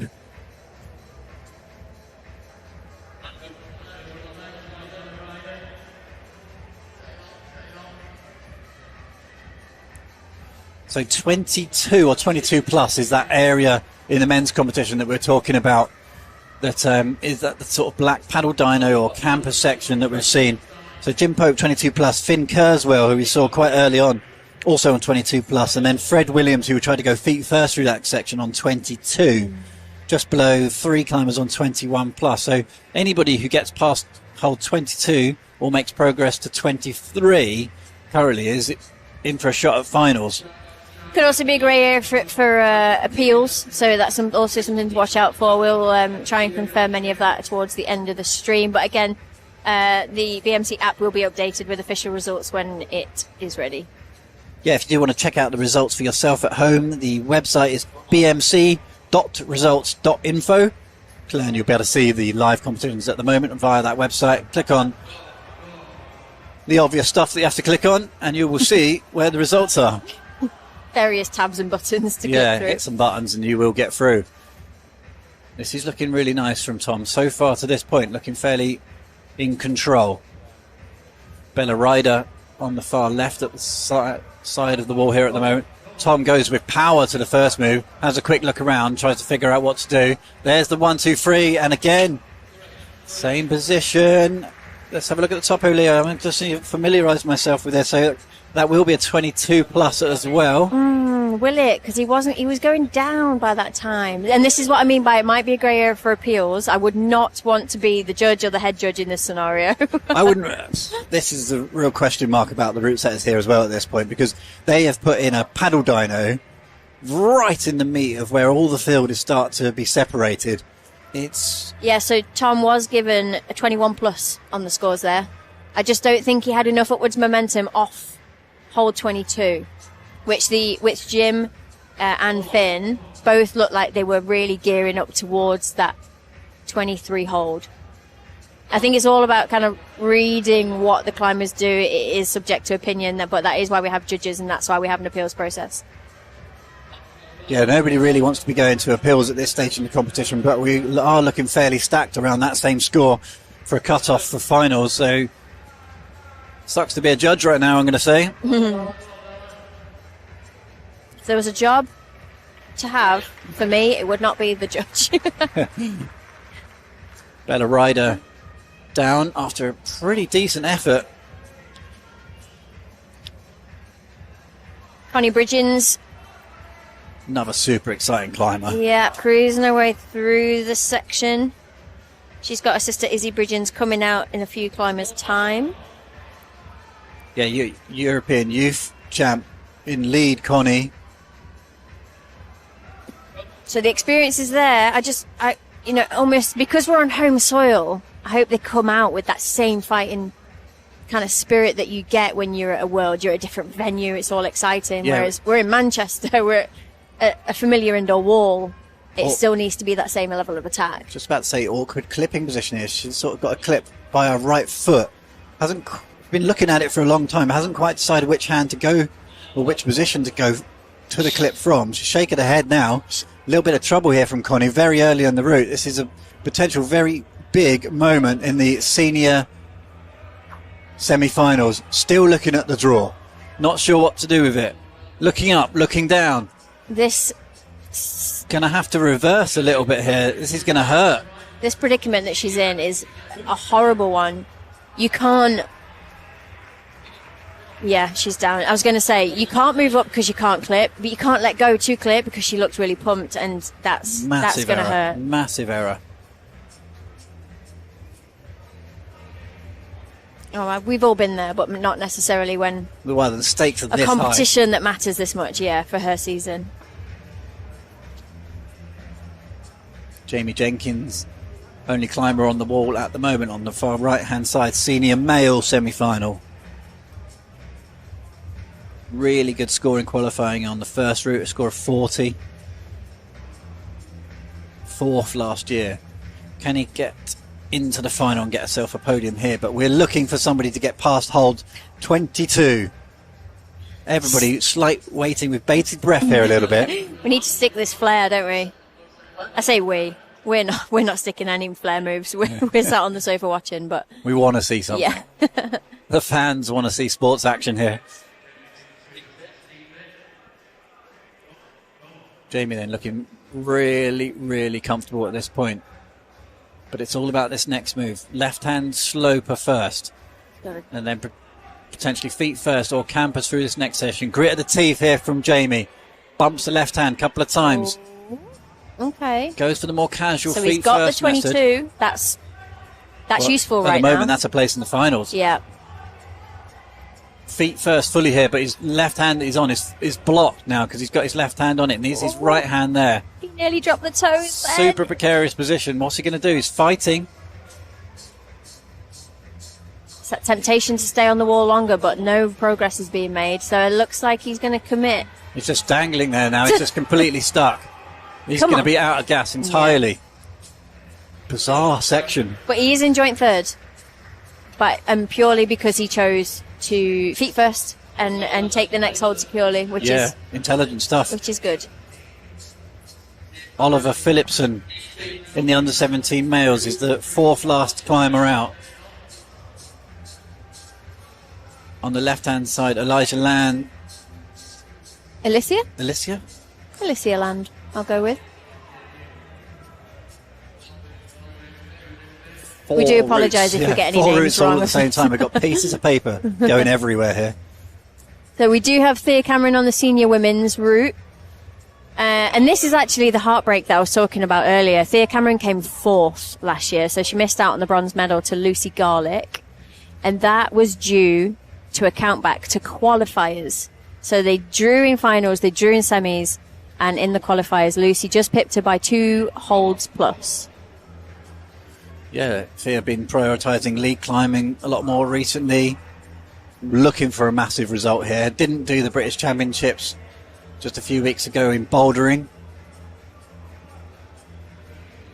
And that's, I guess, you're really putting all your eggs in one basket here. You're really hoping for a good performance on the route. She has no control over the style of route that she's going to get given, so hopefully she has trained everything so that she's ready for anything thrown at her.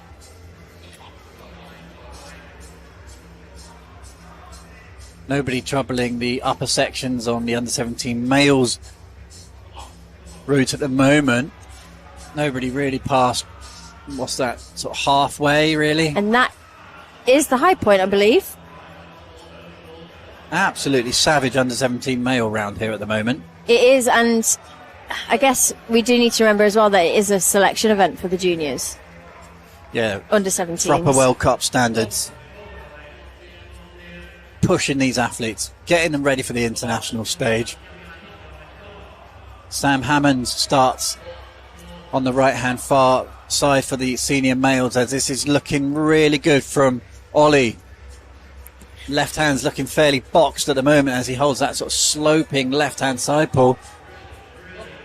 Really pulling on the heel. This is nice. Oh, some power climbing from Thea. Mike, I don't know where to look. They're all... They're all... That same slot in the women's, that was good from Thea. It's going to be really close in the women's at the moment. Number of climbers falling off on that same sort of move. And just to add 35 moves in that one. Yeah, just to add a bit of spice to it, Lucy Garlick is going to follow her. So a little bit of a battle between these two from last season. Yeah, on the coattails. Yeah. Lucy, like, none of these climbers know what the climber before them has done, though. So it is literally, it's you against the wall. I know we're talking, climbers versus climber, but that's actually not true. It's climber versus the wall. Come on, Sam. Oh, he looked close, but he's not going to get the 22. That's going to bring him down into 4th position. And that'll be on count back 2 yesterday. So even though he got the same score as some of the other climbers, it will put him in the highest of the 21 plus guys. Polly Taylor there into the top 4 then in the under-17 females. Women are just a little bit behind that running order at the moment. 5 climbers to come. And in the men's, just 3 climbers and nobody successfully passed hold 22 at the moment. This is a bit of a nightmare actually in the men's. That's basically halfway. 44 is the top hold in the men's. In the women's category, Anya Hamaimoy leading the way with impressive 35. That was that blue slot where we just saw Fia Cameron fumble. That's 34 plus. There's 3 climbers on 34 plus just behind Anya. It's Fia, Faye, McDougall and Isabella Edgington. So that one's dead close as well. Let's see what Lucy can make of this. Phenomenal rise through the ranks. Lucy Garlick scored exactly the same on both qualifiers yesterday, high up on the head wall, 35 plus. 3rd last year, as you said, Leah. Yeah, I think she's been recovering from a little bit of a finger injury. She's really been taking that into account with training and, you know, trying to get herself back ready for the start of the season. No tape on though, which is good to see. Yeah, with big results to her name, 1st and 2nd at the European Youth Championships. Gotta feel like with such a sort of nervy round like this on such hard routes, that little bit of experience to lean on will definitely be a benefit for Lucy. Knows how to deal with the big occasions.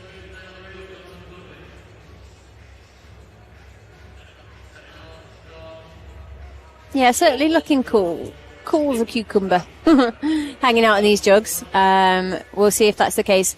You know, as she starts to move up into that head wall, it really looks like the power, even though the holds get smaller, because of those chufas and those undercuts, the power really starts to pump up there to holds that are less than ideal when you need them to be. Spike forward now in the under-17 males. He's in the middle of your lower left screen. Lucy Garlick, centre of the top screen. And down and right on the men's competition, Oliver Goodwin. We're into the top 4 now in the men's, senior males.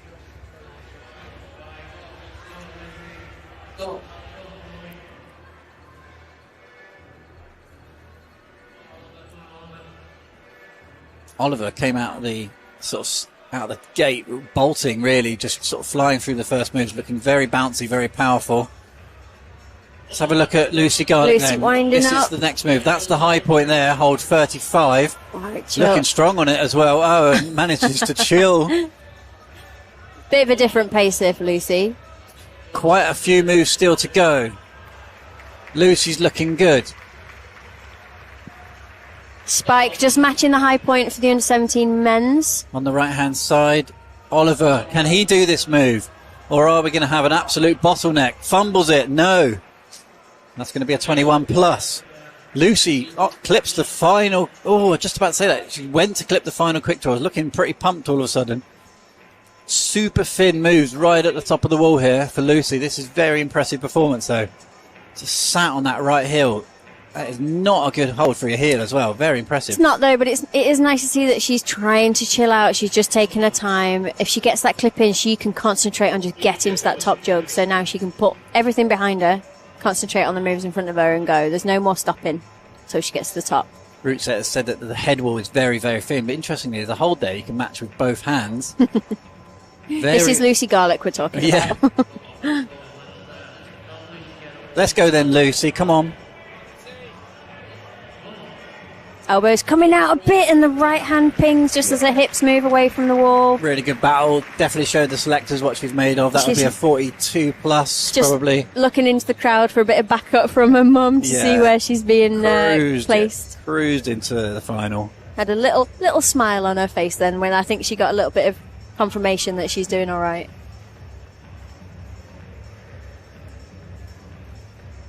Again, these points really do matter for countback. I mean, now more than ever for the men. But we've still got Molly to come out. We've still got Erin. We've still got Izzy, or 2 Izzies, and Zoe. So I think with that high spot, 6, 7, Florence Nuttall then. Just trying to see who's on the edge. Top 3 in the under-17 females in this left-hand route. Another brutal round. Semi-finals tends to be the hardest of all of the rounds. It's where we get the true separation. Climbers have had a good rest since yesterday. We are into the final throws of this semi-final round then. I think we've got Faye McDougall and Izzy Eddington, who might potentially, obviously it depends what the other climbers do, but we might be sitting on the fence with those positions currently in 4th and 5th, depending on what the rest of the girls senior do. Women's route, senior female women's route looking absolutely fantastic at the moment. Maybe we'll get a top on that. Other routes, nobody really troubling the head walls at all. Way. I think it's important to reiterate here, though, Mike, that it is of World Cup standard. So this isn't a comp to, get people to the top of the wall. This is a comp to see how people are going to fare at World Cup level. Let's see how Rhys Conlon will fare at a World Cup level then, as he starts in the senior male category on the far right-hand side of the wall. That's bottom left screen on the white and black holds. Nobody through hold 22 at the moment. Goes for an early clipping low. Gets it quite smoothly, but the draw does tangle over his shoulder. Shouldn't be too much of an issue for him. He sorted that one out. Zoe Peterman's very exciting to see her on the wall in the senior female. Rhys then. 1, 2, hey! And the crowd go wild. Brilliant from Rhys. First climber. He knows that will be the crux point, and I think he'll also know from the lack of cheering that no one else has stuck it. He might as well just drop off now because he's in the finals. Let's call it a day, have the rest. Absolutely monumental distance to go. It's only halfway. One move past halfway on the route. I mean, tactically it would be amazing, but to actually do it would be so scary as the climber. Yeah, it looks like he's actually just bleeding a touch. Oh, no, he's actually chalking the back of the hands. He's looking forwards to the hand jam. I mean, again, smart move. The foresight to be doing this. There's some shapes being pulled on the under-17 males from Arthur Ogden. Yeah, Arthur's battle mode. Isn't correct, but he's trying to make it work anyway. Yeah, it's tangled. Oh, that's nice. he's making it work for him. This is fantastic. Go on, lads. Atmosphere's really risen all of a sudden here as Arthur's off. Also around halfway on the route, but Rhys has just hit the accelerator. Zoe's pumping it up into the top head wall just before this twofer section as well. First look at the hand jam section then on the men's route. That's bottom left of your screen. Parallel cracks to come. Looks comfortable in the hand jam. Rhys had a long debate about this one last night. So there is a tiny little foothold on the bolt cap that he was just stood on then. He's not just standing on a shiny Rhys just bumps up the hand jam. He's looking quite comfortable. Perfect from Rhys Conlon. Very, very nice indeed. Zoe also looking in control at the moment. Former BLCC champion, Zoe. A little bit stressed. Ooh. Just coming up a bit short on that crimp. That might just be enough, though. That's hold 35 that she was going to, so that'll be a 34 plus. It's very tight in the women's. That'll be 4 climbers, all on 34 plus. But it will put her in 3rd position. Again, due to Polly's countback. Good battle from Rhys, easily enough. Some of the GB team selectors and route setters just to our left, looking pretty happy with that. And I think even though that climbing up there might have not been necessary because he was already through, it's going to give him a really good peace of mind that he had a good semi-finals, and hopefully he can carry that momentum and that frame of mind into finals. Florence going so well here on the head wall, under 17 females. Oh, nice. Really, come on, Florence, let's really go. Good body tension. That's the last quick draw. And connection at the top of that wall to say how tired she must be. She's got one more clip to get before she goes to the top. There's no holds on that left volume that she's holding on. Oh, the drag of the left hand, just pumping it up, trying to find something. Superb battle. That will definitely be enough for a finals position. Fantastic. Florence, 2 climbers still to come in the under 17 females.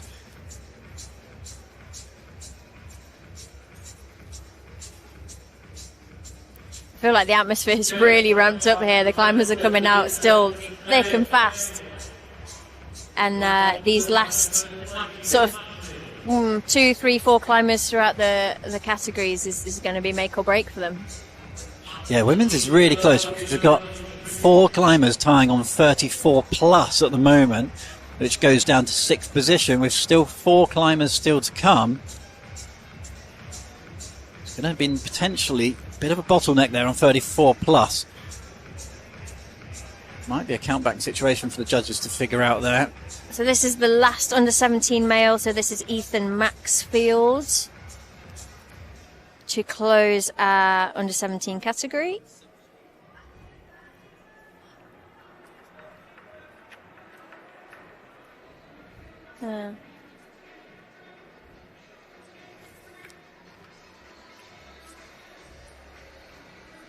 So in order for him to take top spot, he will be looking to turn the lip onto the head wall.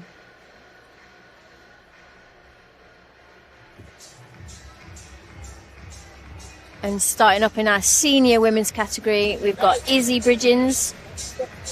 We saw her sister climbing just a little while ago. Both of them like super strong in both lead and boulder.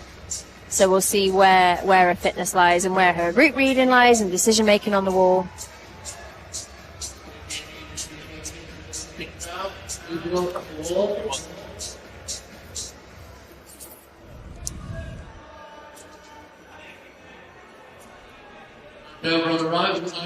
Ethan making progress up the section. He'll know that he'll need to get a certain height on the wall. I think by the feeling of the moves for him, these ones aren't going to be too hard. He's relatively chilled out at the moment.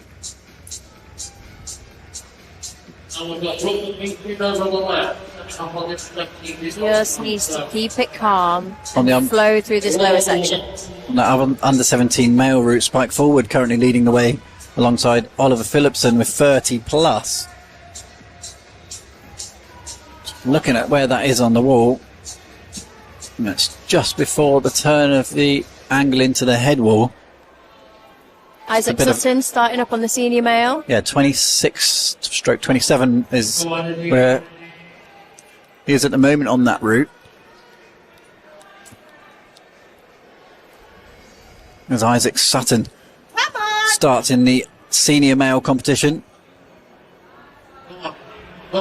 Ethan getting close to the high point here. If he can move off the orange hold and secure the blue one over the lip, he will move into first position, where he does need to secure the blue. Never thought that's not a good move for Izzy Bridgens. It's catching a lot of climbers out, that rollover move. That's where the other Bridgens, her sister, fell. Oh, that was a bizarre drop in the middle of the wall there. Looks like he was absolutely cooked. Ethan Maxfield. That does end the under-17 male competition. Ethan was the final climber out, so the results will start to come in for that. Yeah, that wasn't a drop actually, Mike. He's forgot a clip. Yeah, well spotted, Leah. He has... he's cut his... Yeah, and his score will go down to the last possible clipping position for the one that he missed. Painful. So his score will be massively reduced. That is a huge error for Ethan. Very unfortunate. As Isaac goes for the paddle. Oh, and he drops. There's potential, actually, that he is still in finals. That will be giving him a score of around 23. I think, even though that's not ideal, he will actually still make finals. Oh, it's so close, this one, all of a sudden. Brooke McMeekin, penultimate climber out in the under-17 females. Molly Thompson-Smith, one of the legends we talked about at the top of the show, coming to join us then. After a big break after the Olympics, decided to get back into competition climbing. 6 months preparation for this moment.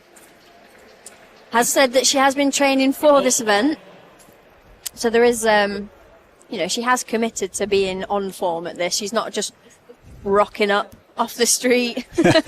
No, she's not coming in cold on this one. Looked great in qualifiers yesterday, Molly. Going through the motions at the bottom of this route. This will be, she'll know that the heat's not going to be turned up here. She's definitely got the power for that upper section. This is looking really, really strong. There's the awkward clip, but just as I say that, goes for the clip under and misses it. Jessica Brooke. Can we see a top then? That would be an awesome way to finish the under-17 female route. I think this style of setting as well, it kind of brings out this awkward, tacky style of climbing, especially when you're so pumped, you're a bit nervous. She's got the clip, which is fantastic, and just as saying that, she's not going to get the plus on that, with her body coming down and out from the wall. Yeah, she will be in first with that though. Leah, 3 climbers on 38 points. Brooke, Florence and Mia all through safely to the under-17 female final in the top 3. Just Jessica Ward left in that category to determine the actual running order for finals. Yeah, Bella Ryder, Maya Chapman, Polly Taylor in the top 6 at the moment. Can see a little sneaky appeal that's been put in. I don't know who from or who for. Yeah, I reckon there'll be plenty of that as Molly does battle with this section here. This is where we just lost Bridgens. Oh, Molly goes for the pure power release. Of course. Oh, nice from Molly. A little bit of heart in your mouth moment there. As our final climber in the senior men's competition, Sam Butterworth, starts his campaign on the white and black route there. Only one climber to get past hole 22. That was Reece Conlon just 2 climbers ago. What you say, Mike? Is he going to static or is he going to 1, 2, 3? Well, to be honest, this one's a complete guess, it would seem. It's really inconsistent whether they can get through that move or not, as Molly smashes it to hole 35. Had to dig deep there on the right hand slightly. Left arm, elbows raised, somewhat awkward clip. Molly's in full battle mode here. That will be enough to get into finals.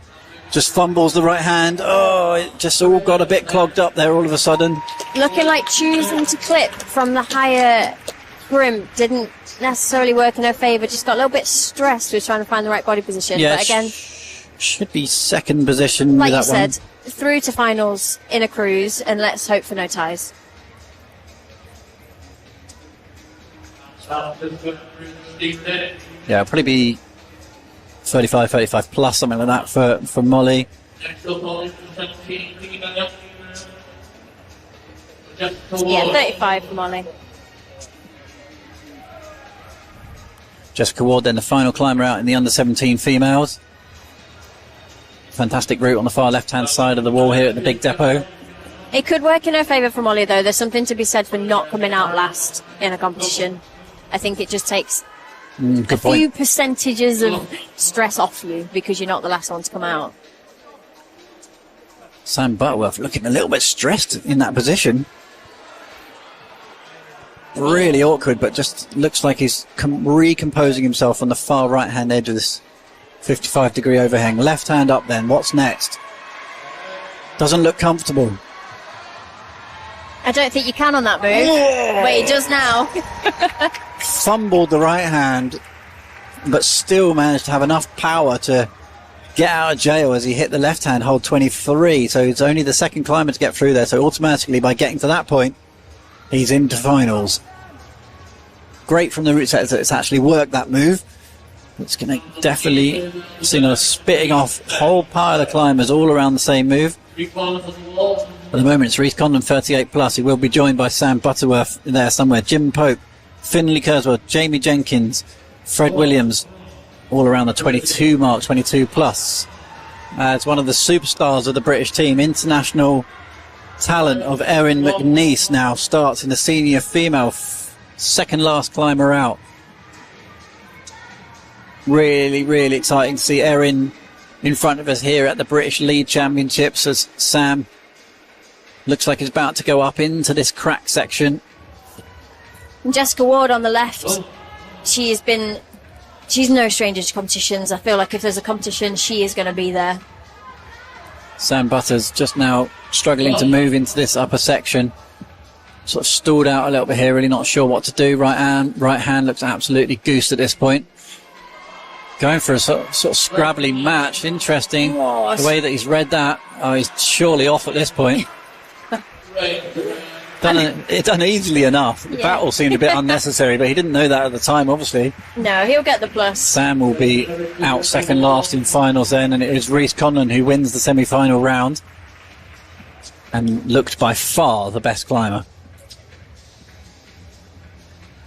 Yeah, smooth and away. He was really...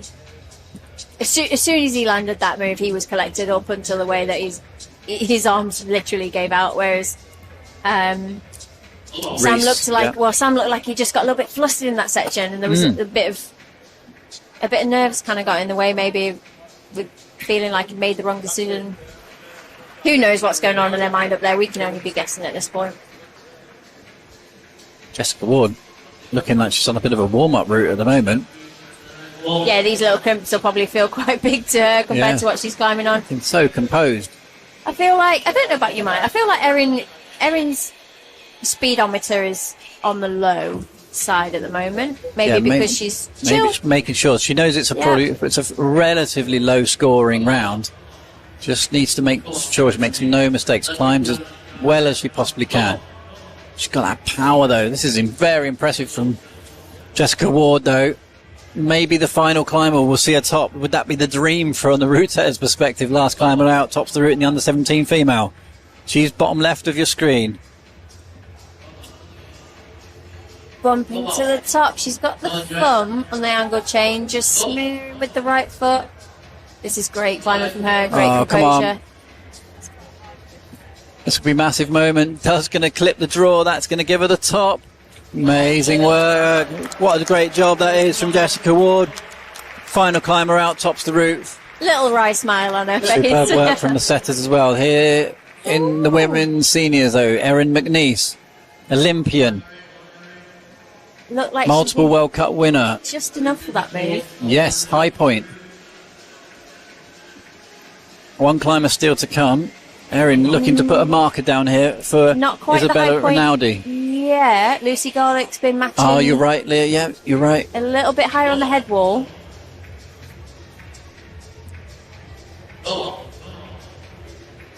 We've got Lucy Garlick with a 42 plus. Yeah. So if she can stick the red volume out left, a hold on there, then she'll move into first place. That right heel, look at that. It's so sketchy. Each limb doing so much there. There's that little resting position. You're exactly right, Leah. This is where we saw Lucy Garlick really working a rest. Making a plenty of time. Having a look for the clock.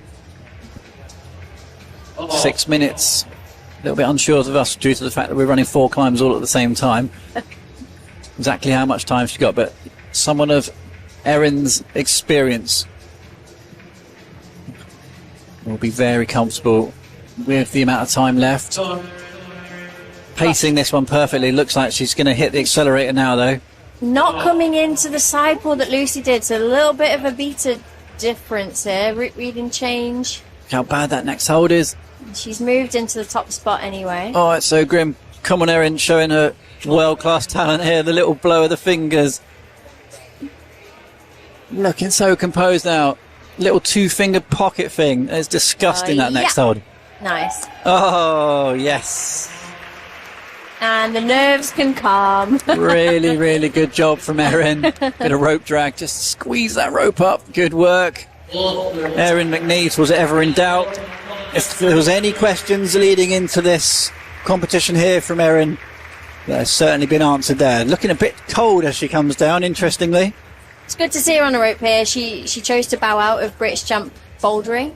Didn't feel ready or in the right headspace, and I think it takes a lot to kind of acknowledge that and actually do what's best for you and not for the expectations of the sport or what you feel like you need to. So fair play to her for that, and it looks like, you know, she's got her head down and worked for being at this competition and getting herself into a place where she feels comfortable. That was absolutely mega from Erin, and there will be a clean cut-off with the 4 climbers on 34 plus. Luckily for the judges, barring any appeals, and this one being provisional, it's Isabella Edgington in 8th position at the moment. It's unlucky for Seren Wednesday Wheels, 1.5 moves away from finals. How good you got an audience, so we want to share everything all the way up to the top. So. This is it. Last climber in the semi-finals. All eyes on Isabella Rinaldi. Oh, and this is what I mean about adding that pressure. She's going to be the only climber on the wall, literally the last one of semis, and I think she's got more than enough capability to get to where she needs to get into the final. It will just depend on what position she's been put into. Yeah, but, you know, pressure can do funny things. Make sure, like Erin, pace it really nicely through the lower section. Just make sure you don't make any mistakes. I always say a foot pop's a foot pop. Yeah, and lead, there's no second chance in bouldering. You just get back on, have another go. But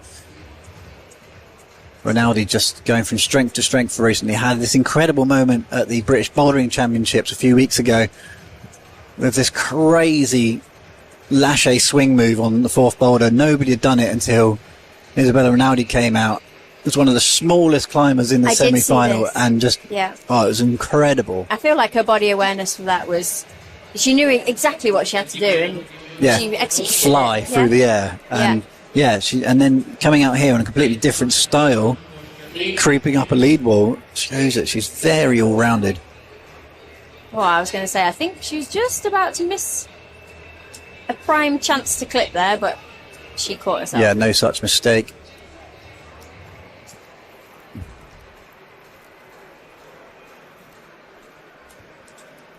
Go through the formalities of the start of the route. Yeah, we get this a lot in lead, where we start to be much more familiar with the routes. Having said that, 4 routes at once all throughout the morning here. Barely felt like I've got to know any of the moves on these routes. Yeah, and I also feel like it has gone by quick, this semi-finals. I was expecting a bit more of a prolonged session.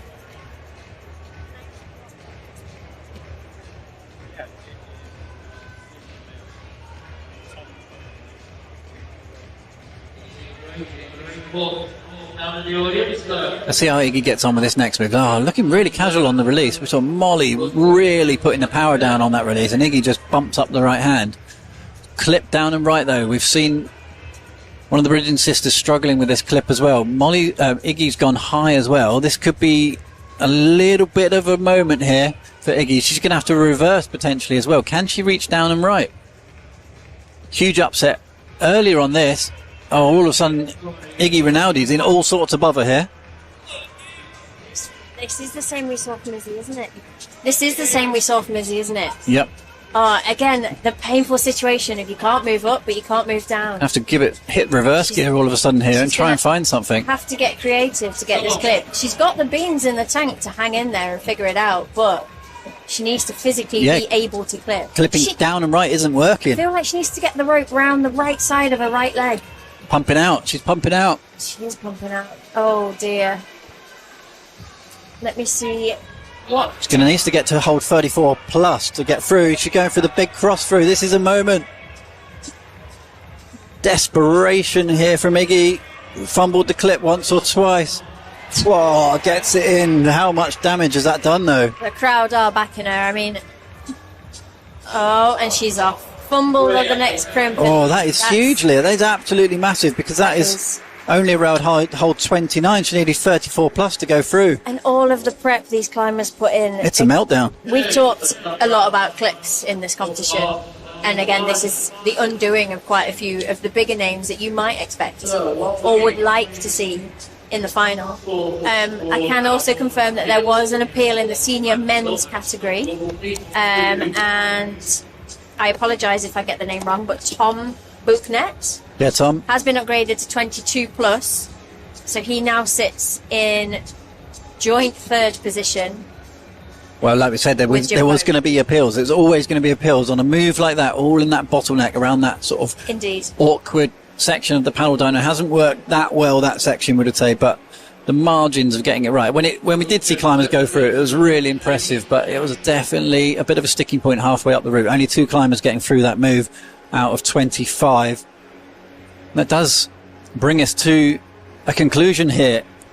Fantastic work from the route setters in the senior female route. Erin McNeice showing proper class, way above the rest of the field before with the top. Lucy Garlick just behind her, 42 plus. Fantastic from Molly Thompson-Smith, and Anya smashed it to come into 3rd and 4th. Zoe Petermans, Thea Cameron, Faye McDougall and Isabella Edgington A nice little split there on 34 plus. It was very, very close. They will be your top 8 in the senior females.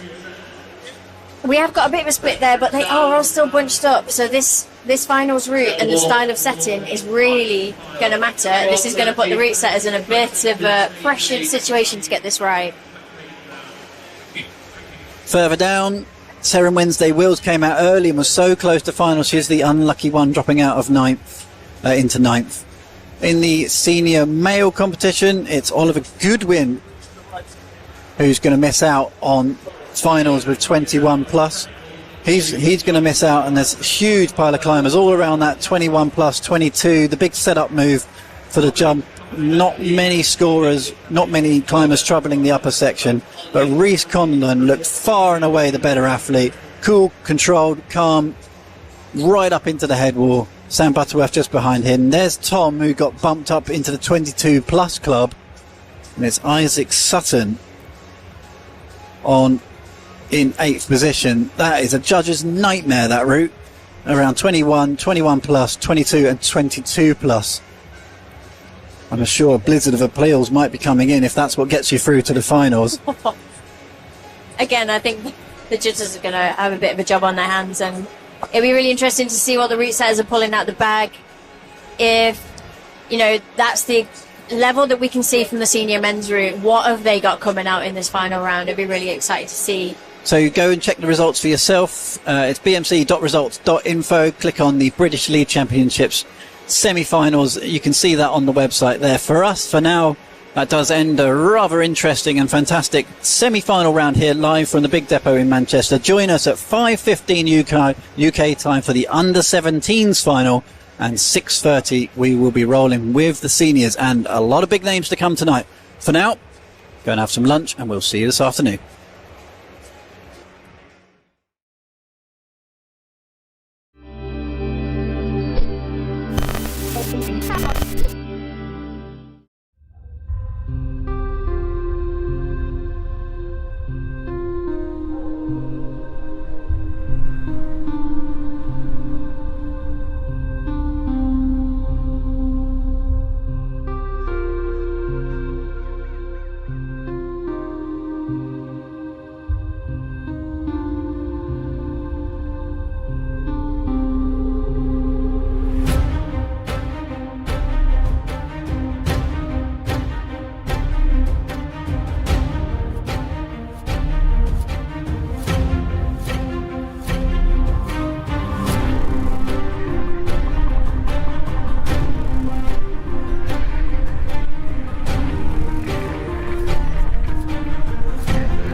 A good friend of mine describes being introduced to climbing as one of the best gifts he ever received. So if we think of introducing people to the outdoors and climbing, mountaineering as a beautiful gift, then why would we deprive anyone from it? Okay.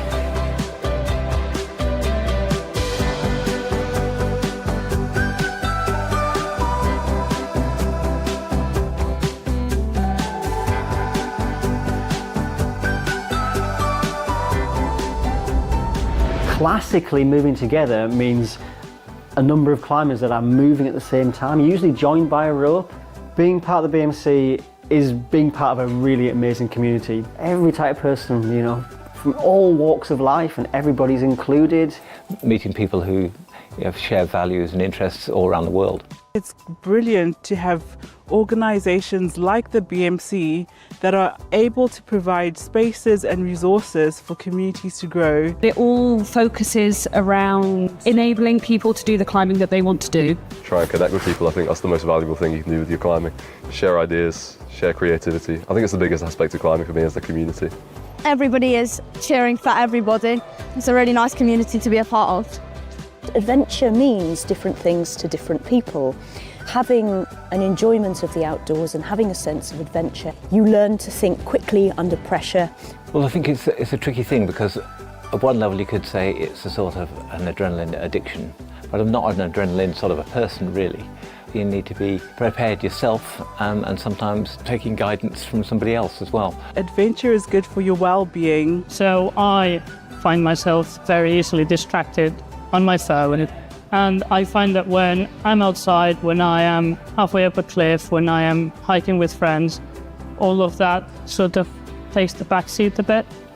Sometimes normal life can be quite stressful, but adventure climbing and getting yourself out there can just help you manage those tricky moments. The freedom it gives me, particularly as a full-time wheelchair user, it's mentally and physically challenging, and it's something I can do with all my friends. A large part of making things accessible is role modelling.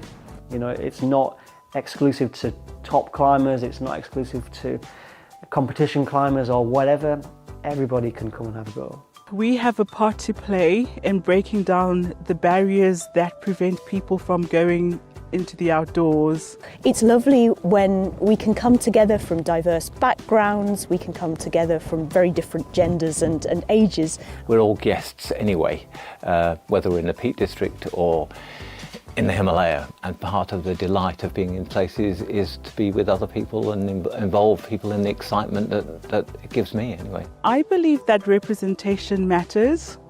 When you can see people that look like you, that gives you the confidence, the courage, the ability to dare to be. The BMC reps, working with access, this is crucial, and for me it's one of the most important things, because the access to the outdoors is just so important. They're constantly working with landowners, farmers, making sure paths are in good state of repair, making sure we have access to the cliffs. You know, there's a lot of work goes on behind the scenes. As individuals who are climbing a lot outdoors, you totally have a responsibility to not leave any mark.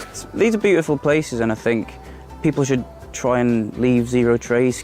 It's all about trust. It's all about moving together and trusting each other, and that's a really good example to use that in terms of the BMC, moving together, trusting each other going forward.